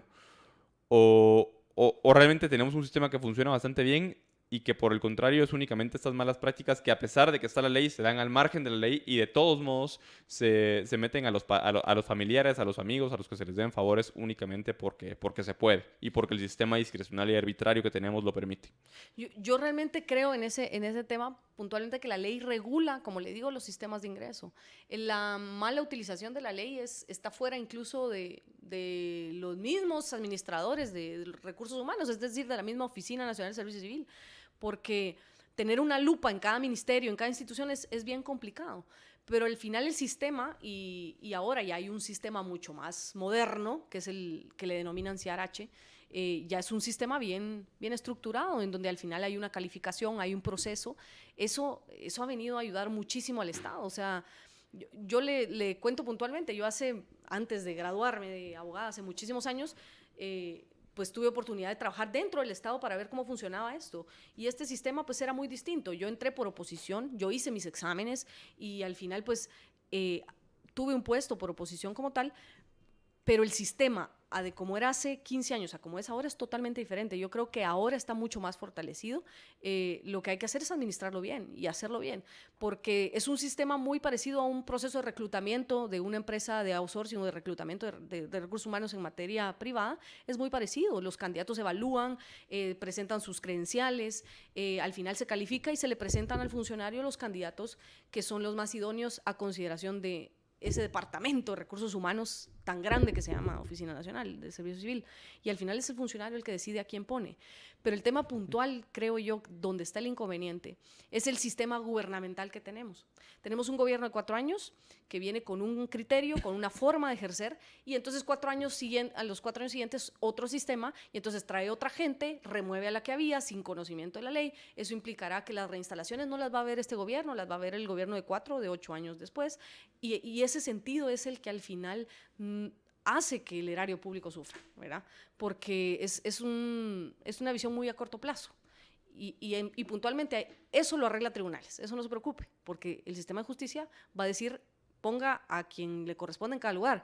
El problema es ese, que como dicen, bueno, no es mi gobierno y es al siguiente, entonces se sigue heredando ese problema que no se ha podido resolver en los últimos 20 años, ¿verdad? Que ese problema no solo lo tenemos ahí, sino lo tenemos con la deuda, lo tenemos con la aprobación de leyes, lo tenemos en absolutamente todo. Licenciada, en esa misma línea hay otro tema que surge y es uno de los temas posiblemente más discutidos, y es el tema de los pactos colectivos. Los pactos colectivos en el gobierno, con los sindicatos, particularmente dos que resaltan ahorita, el tema del pacto colectivo del magisterio, de educación, y por otro lado el tema de los pactos colectivos con los 50 y pico sindicatos que tiene el Ministerio de Salud, que es realmente ridículo. Y en varias ocasiones he escuchado a personas que dicen, bueno, pero es que ¿por qué la Contraloría General de Cuentas no declara, la PGN, perdón, declara lesivo ese pacto colectivo? ¿O por qué simplemente no hacemos un borrón y cuenta nueva y empezamos de nuevo sin pactos colectivos? Primero, explicar brevemente qué es un pacto colectivo y cómo funciona, y si hay alguna diferencia entre cómo funciona un pacto colectivo bajo el régimen de derecho laboral y bajo el régimen del servicio civil. Y, por otro lado, y entrar a un tema más detallado que sería la forma en la que los pactos colectivos, estos pactos colectivos que llevan más de 17 años de estarse cada vez renovando, cada 3 años, particularmente también se me ocurre y se me olvidaba el del Congreso en el que tenemos conserjes precisamente, que precisamente por ciertas cláusulas dentro del pacto colectivo están ganando 70,000 quetzales. Y no que el trabajo de un conserje sea un trabajo indigno, pero cada trabajo tiene su valor y su valor acorde al mérito por el cual se debería de pagar. Y yo creo que ninguna entidad privada y ninguna persona sería capaz de pagarle a un conserje, por ejemplo, 70,000 quetzales. Puntualmente en el tema de pactos colectivos yo creo que es el tema más complicado al final de abordar, porque un pacto colectivo, su naturaleza es noble, o sea, la esencia del pacto colectivo jurídicamente como forma de negociación colectiva es al final es una figura que lo que hace es poner de acuerdo a patrono y a trabajador para superar garantías en conjunto porque estamos produciendo más, porque hay mayor posibilidad de desarrollo, entonces mejorémonos, pero vamos de la mano, ese es el sentido de un pacto. Es un poco cuestionable el tema de pactos colectivos en el Estado, porque al final el tema de la productividad no se configura como se configura en el sector privado. Entonces, esto sí depende directamente de una disponibilidad presupuestaria, y eso debería ser el tema puntual antes de sentarme a negociar un pacto. No es querer solo superar derechos por superarlos, sino es como los mismos principios del derecho laboral establecen, ¿verdad? En realidad se puede. Principio realista y objetivo. Veamos y centremos si puntualmente esto se puede o no antes de pensar negociar y de simplemente sentarme en la postura de se me dio un aumento el año pasado, este año también, o tengo 15 salarios y ahora quiero 16. O sea, es un tema de analizarlo, dijéramos, la juridicidad en total y además de analizarlo con todas sus complejidades, ¿verdad? El financiamiento. Ahora, aquí hay un tema muy complicado, que es el derecho laboral. O sea, el derecho laboral y los derechos adquiridos, que eso es lo que al final juega con esa pugna de declarar lesivo o no declarar lesivo, porque el problema es que yo reconozco derechos laborales y los hago derechos adquiridos. Y al hacer los derechos adquiridos, pues también vulnerarlos a través de declarar lesivo o no lesivo un pacto es un tema que ciñe en el ámbito constitucional, y ahí usted lo sabe bien, ¿verdad? Entonces yo diría que es más complicado que decir, bueno, solo declaremos lesivo un pacto porque hubo ausencia de requisitos. Puede ser, y eso al final serán los tribunales los que lo determinen, pero ¿qué pasa con los derechos laborales adquiridos? Ese es un tema constitucional y protegido a nivel internacional también. Entonces, los magistrados de la Corte de Constitucionalidad, al momento de administrar la ley, ellos se van a ceñir al tema constitucional. Y ahí es donde yo veo la complicación de solo declarar lesivo un pacto porque no reúne requisitos, ¿verdad? Sino que hay un tema ahí puntual de derechos laborales adquiridos y de superación de derechos laborales, ¿verdad? Entonces, yo siento que este fue un tema que ya se centró y que ya se vio que es importante. A partir de ahora hay que hacer bien las cosas, ¿verdad? Y en esa línea, yo de todos modos, pero esto yo creo que ya es a nivel político más que jurídico, pero de todos modos le hago la pregunta. Los pactos colectivos se siguen negociando y cada vez con cláusulas que al final terminan... Es que esas no son cláusulas que, ok, está bueno, buscan situar al trabajador en una mejor posición que en la que se encuentra porque está siendo sometido a un régimen de trabajo arduo, sino es una situación en la que estamos ante pactos colectivos de trabajadores que incluso ni llegan a trabajar y están ahí ganando salarios que ni siquiera en el sector... Y ese es el problema. Que como es dinero que es de todos y al mismo tiempo no es de nadie, es muy fácil para los funcionarios pues negociar con ese dinero y decir, va, está bueno, para que dejes de, perdón por la expresión, chingar, te voy a dar tu pacto colectivo y te lo firmo por 3 años más y está bueno. Pero, ¿hasta qué punto realmente se podría alegar que es constitucional? Ok, está bien, los derechos adquiridos, perfecto, y el tema también de que en Guatemala nuestra constitución incorpora básicamente un código de trabajo, un mini código de trabajo dentro de sí, y que por lo tanto el tema laboral se vuelve un poco más complejo. Pero ¿qué tan constitucional vería usted el hecho de que estos pactos colectivos se sigan firmando? Ok, los que ya se firmaron y los que están vigentes, perfectos, y mantener las condiciones de trabajo que han alcanzado a estas personas que están trabajando en el gobierno, perfecto, pero que se sigan firmando y renovando esos pactos colectivos sin renegociar los términos, simplemente decir, ok, está bueno, ponemos una hasta aquí, no vamos a firmar otro pacto colectivo porque eso es un hecho. O sea, el hecho de que haya existido un pacto colectivo previo no implica necesariamente que tenga que firmarse otro pacto colectivo, únicamente que se tengan que mantener las condiciones anteriores. Claro. Aquí el ¿Cómo lo ve tema usted? puntual, en materia constitucional, ya que usted tocó el tema, obviamente hay mucho más expertos en la materia, pero también podemos ceñirnos al derecho, el interés colectivo prevalece sobre el particular y analizar eso desde ese punto de vista. Es decir, los derechos laborales no solo significan dinero. O sea, negociar un pacto colectivo no solo significa negociar dinero, significa negociar derechos como tal, o sea, derechos de carácter social, no simplemente de carácter económico. Y entonces ceñir a negociar el pacto generalmente es para buscar mejoras simplemente económicas. Ok, si vamos a buscar mejoras económicas, toquemos la puerta del Ministerio de Finanzas y preguntemos si podemos. Si se puede, entonces ya me siento a negociarlo. Si no se puede, pues no. Entonces, yo creo que puntualmente es pensar un poco con visión más a largo plazo que el solo seguirlos negociando o renegociando. Hay derechos sociales que podrían seguirse renegociando sin necesidad de implicar un gasto para el Estado. Entonces, esos podría sentarme yo a volver a confirmarlos o a otorgar mejoras.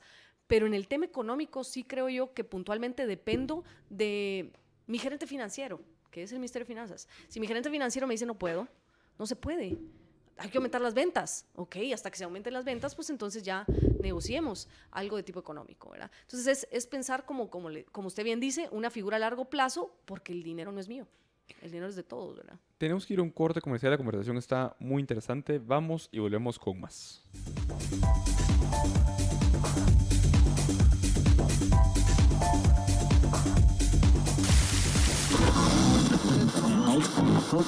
Get ready to listen to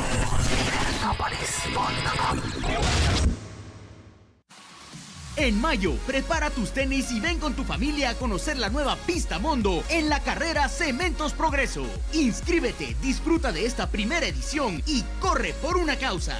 Los fondos recaudados serán a beneficio del Centro del Adulto Mayor San Jerónimo Emiliani de la Zona 6. Recuerda, 6 de mayo, 8 de la mañana, Estadio Cementos Progreso. Inscríbete en sportsandmarketing.com o en las agencias del BAM y Banco Industrial. Samboricé mi casa con los nuevos pisos de Samboro y mis amigas dicen que ahora sí se refleja toda mi personalidad y estilo. Samborizar es dar un perfecto estilo europeo a cada rincón de tu hogar. Samborízalo con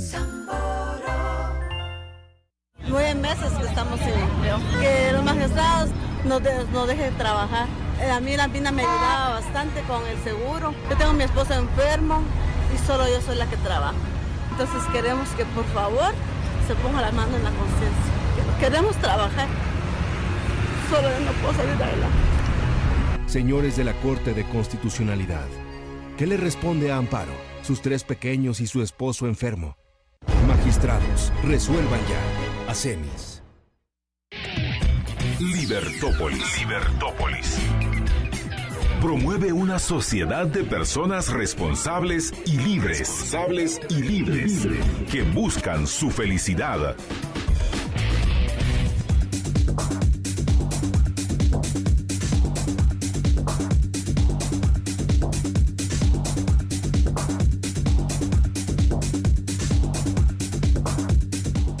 Celebra con Samboro el Día del Instalador de Pisos Cerámicos 2018. Este domingo 6 de mayo de 8 de la mañana a 4 de la tarde. Asiste y conoce los nuevos procesos de fabricación de pisos cerámicos, transporte gratuito, música en vivo y habrá muchas sorpresas y regalos.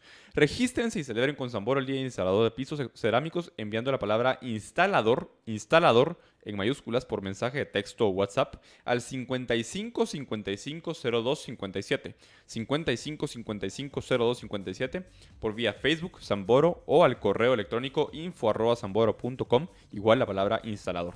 Puntos de reunión a las 7 de la mañana con rumbo hacia la fábrica Samboro, el Parque Central de Villanueva y el Showroom Samboro en Calzada Roosevelt y 10ª Avenida, esquina Zona 7. No se pierdan esta actividad porque la fábrica de Pisos Samboro es un lugar espectacular.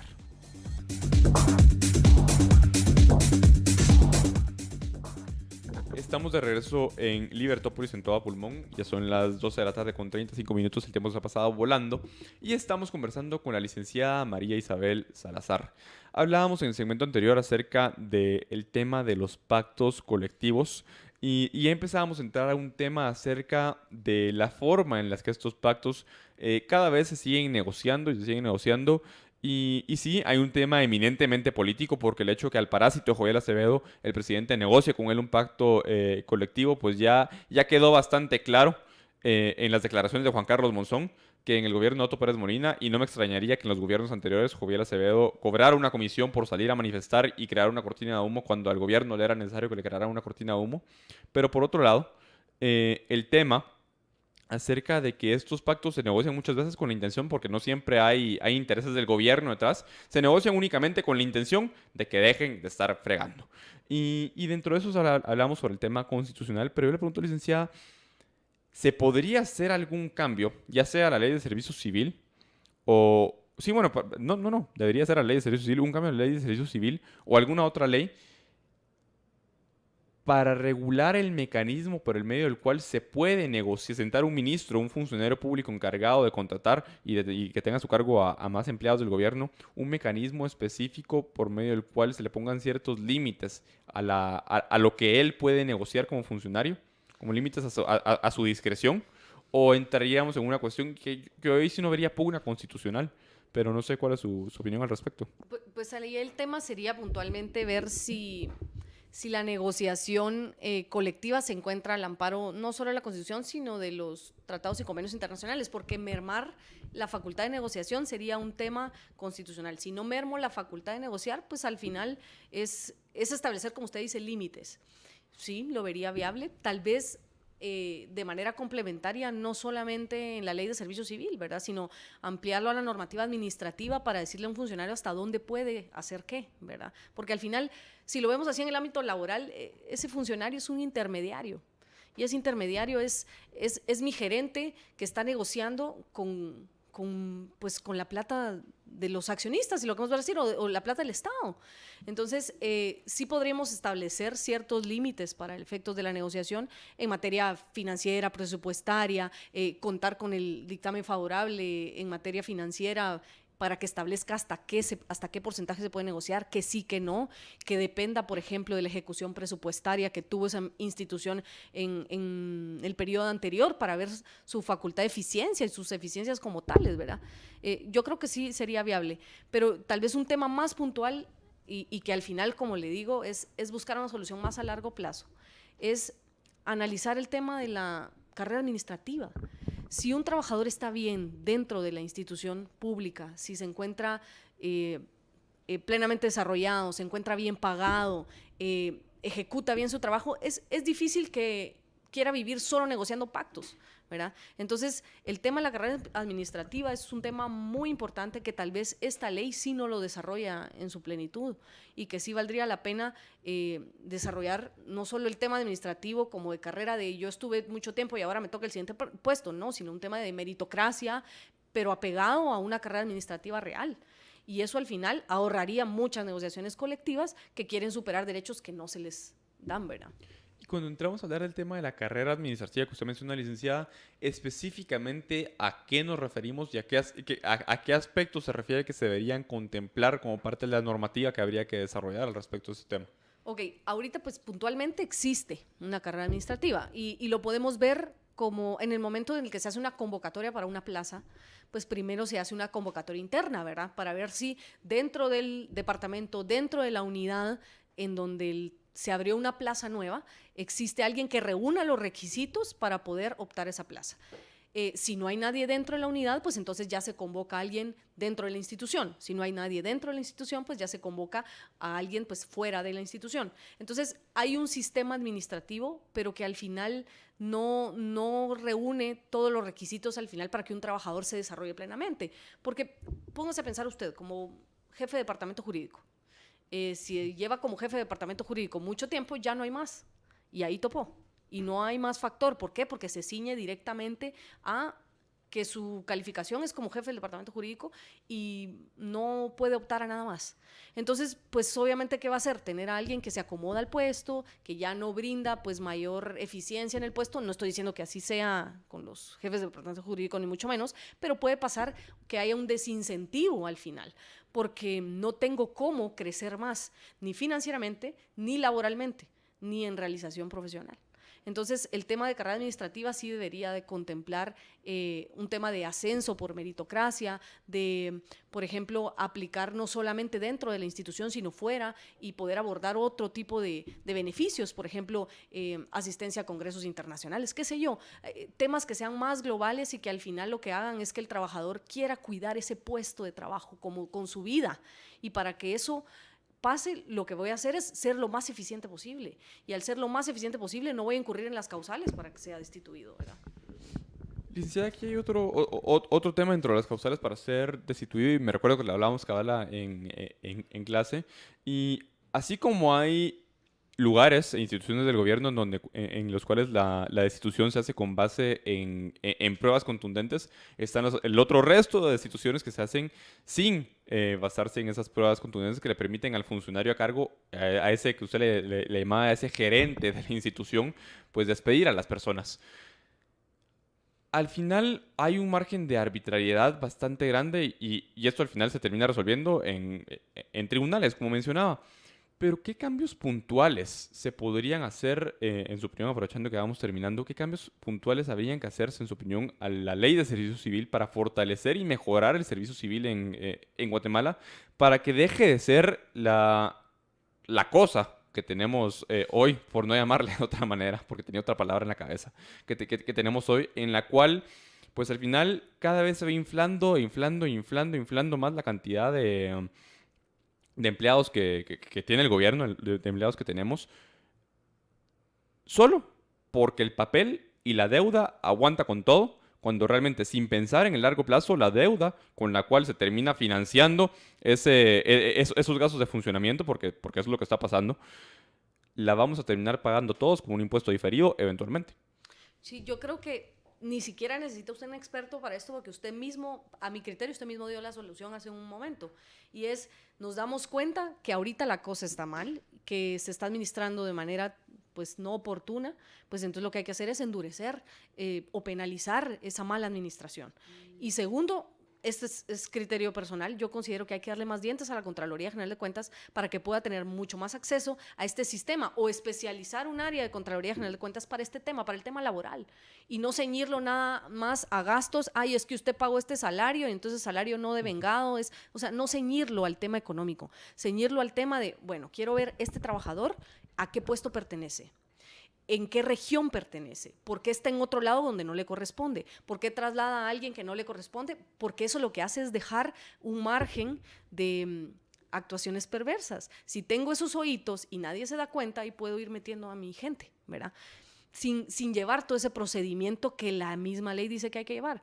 Entonces, yo creo que sí valdría la pena tal vez especializar una unidad de Contraloría General de Cuentas para este tema, porque es imposible que Contraloría esté en absolutamente todo, ¿verdad?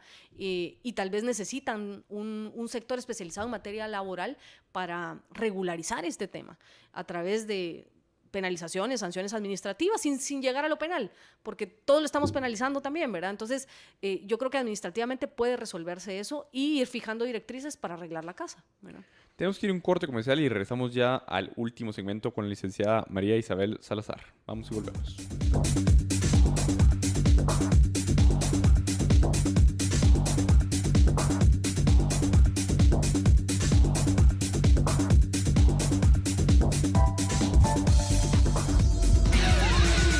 Libertópolis.com. Libertópolis.com. Ideas con valor. Como colaboradores de Minera San Rafael, hemos venido delante de los magistrados de la Corte de Constitucionalidad a hacerles el llamado de que hagan una pronta resolución a lo que es el caso Minera San Rafael. De esto nosotros dependemos para darle un buen futuro a nuestras familias. Nuestros hijos nos exigen educación, nuestros hijos nos exigen cada día un mejor futuro. Señores magistrados, ¿qué le responden a Henry Ruiz y a sus 3 hijos? Magistrados, resuelvan ya. Hacemos. El consumo de este producto causa serios daños a la salud. Yo lo que quiero es tomar cerveza Gallo. Todo el verano para gozar. Me dice tómame, completa tómame. Mi cerveza Gallo este verano yo te quiero conmigo. Me dice tómame. Compartamos los mejores momentos del verano. Gallo, la mejor cerveza. El consumo de este producto causa serios daños a la salud. Una opinión puntual, ideas claras y con responsabilidad. El Centro de Estudios Económicos Sociales CES presenta Libertad de Opinión. Suele decirse que Guatemala sufrió una guerra civil entre 1960 y 1996 y que causó más de 200.000 muertos. Se trata de una especie de mito que se ha construido luego de terminado el conflicto. La cifra mencionada apareció por primera vez en 1998 y no es resultado de una base de datos concreta. Tomando en cuenta 3 bases de datos diferentes, ninguna de las cuales sobrepasaba las 26.000 víctimas, sobre él se aplicó una fórmula poco apropiada para el caso, y el resultado se ha difundido desde entonces sin cesar. Un cálculo más exacto hace Carlos Sabino en su libro Guatemala, la historia silenciada. La cifra a la que llega Sabino es de 37.000 muertos, con un margen de error en más o en menos, probablemente de alrededor de un 30%. Este cálculo es el que debería aceptarse hoy, si se tratara de respetar la verdad de lo acontecido. Giancarlo Ibargüen. El CES llevó a usted Libertad de Opinión. Conoceréis la verdad, y la verdad os hará Libertópolis.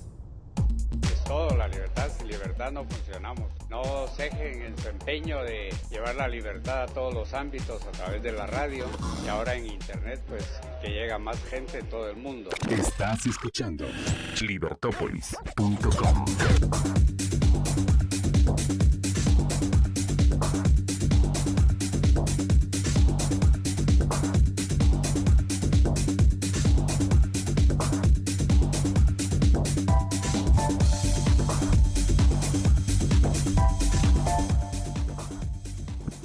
Estamos de regreso ya en este último segmento en el que estamos conversando acerca del sistema de servicio civil con la licenciada Marisabel Salazar, que ha estado bastante interesante porque hemos logrado abordar muchísimos temas de los cuales usualmente surgen muchas dudas y muchos comentarios sin ningún sustento, y es básicamente lo que estamos intentando aportar con esta conversación para que realmente a la hora de hablar de esos temas, particularmente un tema que a mí me interesa muchísimo, es el tema de los trabajadores del Estado, en el tema de los pactos colectivos que estábamos hablando con la licenciada en el segmento anterior. Pero, licenciada, hay otro tema que saco de lo último que usted mencionaba, y bueno, son 2 temas. Por un lado, el tema de la forma en la que al final el derecho laboral empieza a topar y a chocarse con el derecho penal, particularmente por los casos que fuera al aire comentábamos, por ejemplo, casos incluso de abuso sexual, en los cuales por la falta de presencia, ahí sí que falta de presencia del Ministerio Público en ciertos sectores, no solo de la ciudad, sino del interior del país, no se logran llevar a recabar todas las pruebas para poder determinar que un determinado maestro, por ejemplo, abusó de una menor de edad, aunque la menor de edad diga, o el menor de edad diga, que fue abusado por el maestro, y que tienen la necesidad de trasladarlo, porque no lo pueden despedir, porque si lo despiden y no tienen una causal específica de que justifique el despido, porque no tienen las pruebas para justificarlo, el despedirlo implicaría que iniciara un proceso judicial. Ese traslado también tiene una implicación. Y entiendo que esto es demasiado complejo porque incluso ahorita que lo expliqué, o sea, es una cuestión, una cuestión bastante compleja y se vuelve un enredo y no debería de ser así.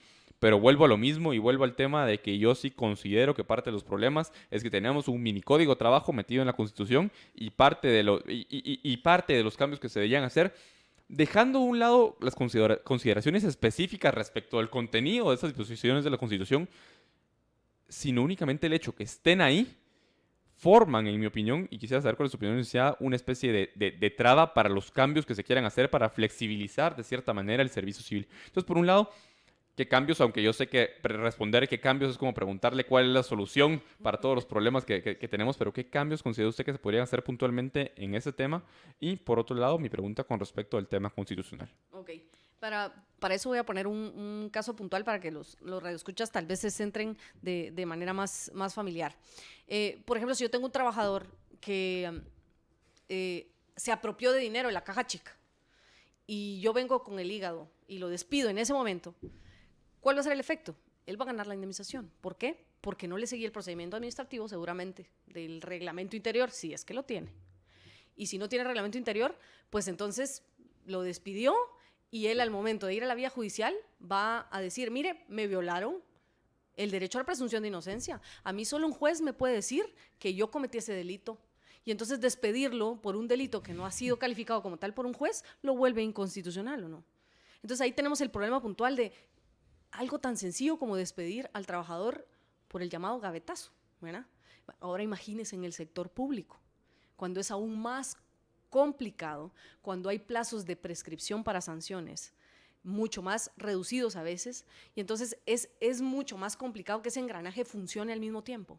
Obviamente en el sector privado se puede arreglar poniendo en el reglamento interior de trabajo de que el hurto o la apropiación en retención indebida se pruebe ante juez de trabajo, y aún así es debatible. Usted como profesional de derecho me diría, mire, ¿y un juez de trabajo por qué va a probar algo sobre el delito? Yo le diría, no, se va a ceñir a si el despido es justificado o no, pero un buen abogado puede decir, no, mire, ahí está ampliando su jurisdicción, eso es materia penal. Entonces, el tema es complicado. ¿Cómo hacemos que el derecho laboral y el derecho penal, en este caso, caminen de la mano? ¿Cómo despido yo de manera justificada a un trabajador? La clave está en el procedimiento administrativo y en quién administra ese procedimiento. Porque ponerle la causal de, es que mire, él estaba robando, para empezar, no se llama así el delito, ¿verdad? Pero así lo hacen. Entonces, eso es lo que entorpece mucho el que el despido llegue a ser justificado y el que usted en tribunales pueda tener una sentencia favorable. Entonces, la primera clave o la primera solución es la capacitación plena y absoluta de todo aquel que administre recursos humanos. Y no le estoy hablando de que haya un abogado en recursos humanos, no. Que todos aquellos que administran los departamentos de recursos humanos sepan plenamente cómo utilizar la ley de servicio civil, el procedimiento administrativo, ¿verdad? Y cómo documentarlo, porque no es solo decir, sí, cometió una falta y a los 6 meses mando el aviso de que cometió la falta, no, porque ya le prescribió. Entonces, es la capacitación plena de nuestros empleados y funcionarios públicos que administren esa ley. La segunda sería, pues, lo que habíamos hablado de fortalecer las penas, ¿verdad? Para evitar ese tipo de prácticas perversas. Y la tercera, pues, sería especializar una unidad de Contraloría General de Cuentas para regularizar este tema, que era lo que puntualmente habíamos hablado. Pero yo más que todo creo es tener conocimiento de la ley. Si yo como ministro sé cómo se administra la ley, pues entonces seguramente si mi asesor me dice que no es así, yo ya lo voy a poner en duda, ¿verdad? Entonces, cualquier funcionario tiene que tener buenos asesores o tener pleno conocimiento de la ley, ¿verdad? Para evitar este tipo de cosas. Buenos asesores que estén no solo trabajando bajo un renglón presupuestario, sino estén trabajando como corresponda. Licenciada, le agradezco mucho por habernos acompañado el día de hoy. Nos quedamos sin tiempo, pero de verdad que le agradezco muchísimo por habernos acompañado el día de hoy, porque realmente fue una práctica bastante productiva, la cual yo creo que todos los radioescuchas que están en sintonía y que nos estuvieron en sintonía durante todo el programa, pues pudieron resolver varias preguntas, pero yo igual me generó más preguntas que respuestas. Ahorita hay otros temas pendientes, pero licenciada, le agradezco muchísimo. A usted muchas gracias por la invitación y estamos a la orden. Regreso con ustedes en unos minutos. Quédense con nosotros.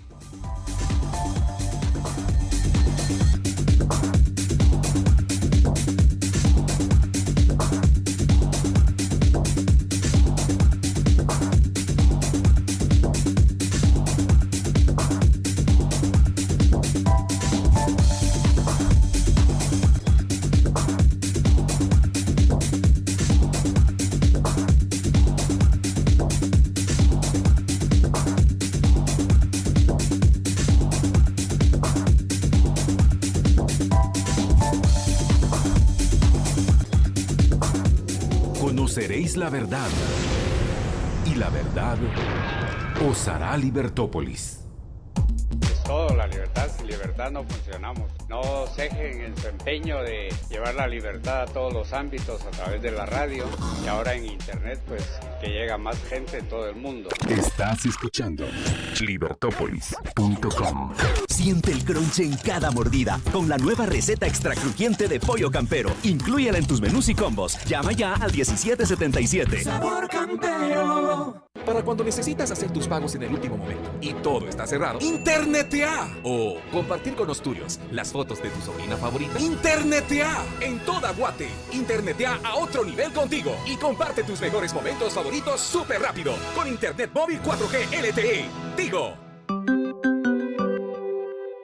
El consumo de este producto causa serios daños a la salud. Somos los que viven con ganas, sin miedo, frescos, descomplicados. Somos Gallo 502, viviendo el presente con ganas de hacer la diferencia.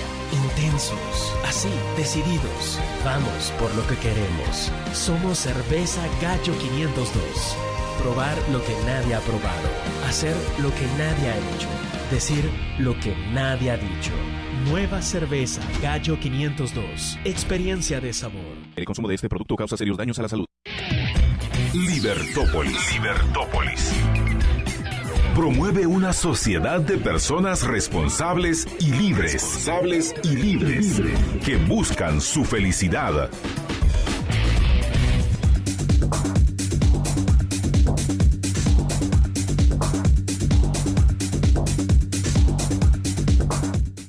Ya estamos ya de regreso en esos últimos minutitos que nos quedan de todo a pulmón. Gracias por habernos acompañado el día de hoy.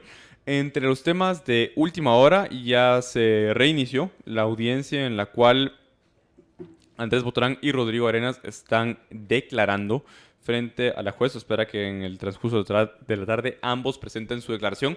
Y yo no había tenido tiempo para hablar acerca de este tema porque la semana pasada ni Gloria ni yo pudimos estar en el programa, así que le agradecemos a nuestros amigos de Geópolis por habernos cubierto. Pero hay varios temas importantes a mencionar ahí que yo me quedé con las ganas de mencionar, porque siempre surgen los conspiranoicos que empezaron a hablar acerca de que seguramente Gloria y yo no habíamos tenido programa por todo lo que había sucedido. Al contrario, yo expresé mi opinión al respecto al tema en redes sociales, Gloria también lo hizo. Y ahí hay varios temas. Por un lado, con respecto al tema del financiamiento electoral ilícito, yo insisto y voy a seguir insistiendo que este delito no tipifica el actuar de los empresarios que dieron dinero para la campaña de Jimmy Morales de esta manera. Porque el financiamiento electoral ilícito actualmente, como está regulado en el artículo 407N del Código Penal, si uno se va a leerlo, básicamente se divide en dos partes. Por un lado, tipifica el financiamiento electoral ilícito como el delito que comete cualquier persona que recibe o entrega dinero que proviene de cualquiera de las actividades delictivas que regula el Código Penal. Estas eran personas, esos fueron empresarios que dieron su dinero generado de manera completamente lícita a un partido político, de manera anónima, sí, está bien, pero que dieron ese dinero. Y por otro lado, también está el tema regulado dentro de este mismo artículo de los partidos que reciban financiamiento anónimo, pero entregar el financiamiento anónimo como tal no convierte entregar ese financiamiento en un delito, razón por la cual este delito no puede aplicársele a ninguno de estos funcionarios. Sin embargo, dentro de las reformas que deberían hacerse al tema del financiamiento electoral, que eso es a nivel ya de ley electoral, no solo a nivel del Código Penal, sino a nivel de ley electoral, está el tema del financiamiento transparente y público. Todos los guatemaltecos, particularmente en ese sistema en el cual los políticos pues están facultados y tienen la arbitrariedad para conceder favores, todos los guatemaltecos deberíamos de poder estar conscientes de quiénes son los financistas de cada uno de cada partido. De esta manera, con un listado específico de las personas que financian y la cantidad que entregan a cada partido, sería suficiente para pues conocer quiénes son los que financian al partido sin necesidad de establecer un techo específico de campaña, porque de esa manera, a la hora de que un funcionario público le conceda un favor a un empresario o a cualquier persona, estando en el ejercicio de su cargo, vamos a poder realmente rastrear y determinar si ese favor se debe al financiamiento electoral que en un momento dado el empresario le dio. Y por otro lado, aquí hay otro tema, y está el tema también acerca de la falta de honestidad, porque si al final todo esto es cierto y se comprueba que Rodrigo Arenas lo que hizo fue al final de cuentas pues servir como el agente que centralizó todo eso, que pues al final va a tener que probarlo en juicio y hay que respetar la presunción de inocencia que todas las personas tienen. Sí hay una cuestión ahí importante y es el tema de no ser completamente honestos con la forma en la que se utiliza un movimiento o una organización política, que por un lado se dice que es completamente apolítica, pero por otro lado, al final terminó apoyando a distintos partidos políticos, que hay que tomar muy en cuenta el contexto, eso sí, es un hecho, debido a que pues fue por... No por completo, pero en parte, debido a este proceder de esos empresarios, que se contribuyó a que el proceso electoral tuviera un tinte diferente y no fuera a hacer que hubiéramos caído en la situación de convertirnos o en un narcoestado o caer en las garras otra vez del socialismo del siglo XXI de la UNE. Sin embargo, ahí sí hay un tema de falta de honestidad en cuanto al movimiento, pero eso ya toma otro matiz y no toma un matiz penal. Pero ya José me estaba persiguiendo para que mande a corte, así que yo los espero junto a Gloria Álvarez este viernes en nuestro programa Liber Viernes. Vamos a tener un programa muy interesante con invitados desde Europa para hablar acerca de esa fantasía que han vendido, que nos han vendido, que es la Unión Europea y todo lo que hay detrás. Que tengan una muy feliz tarde. Libertópolis presentó a Marta Yolanda, Díaz Durán, Jorge Jacobs y José Fernando Orellana.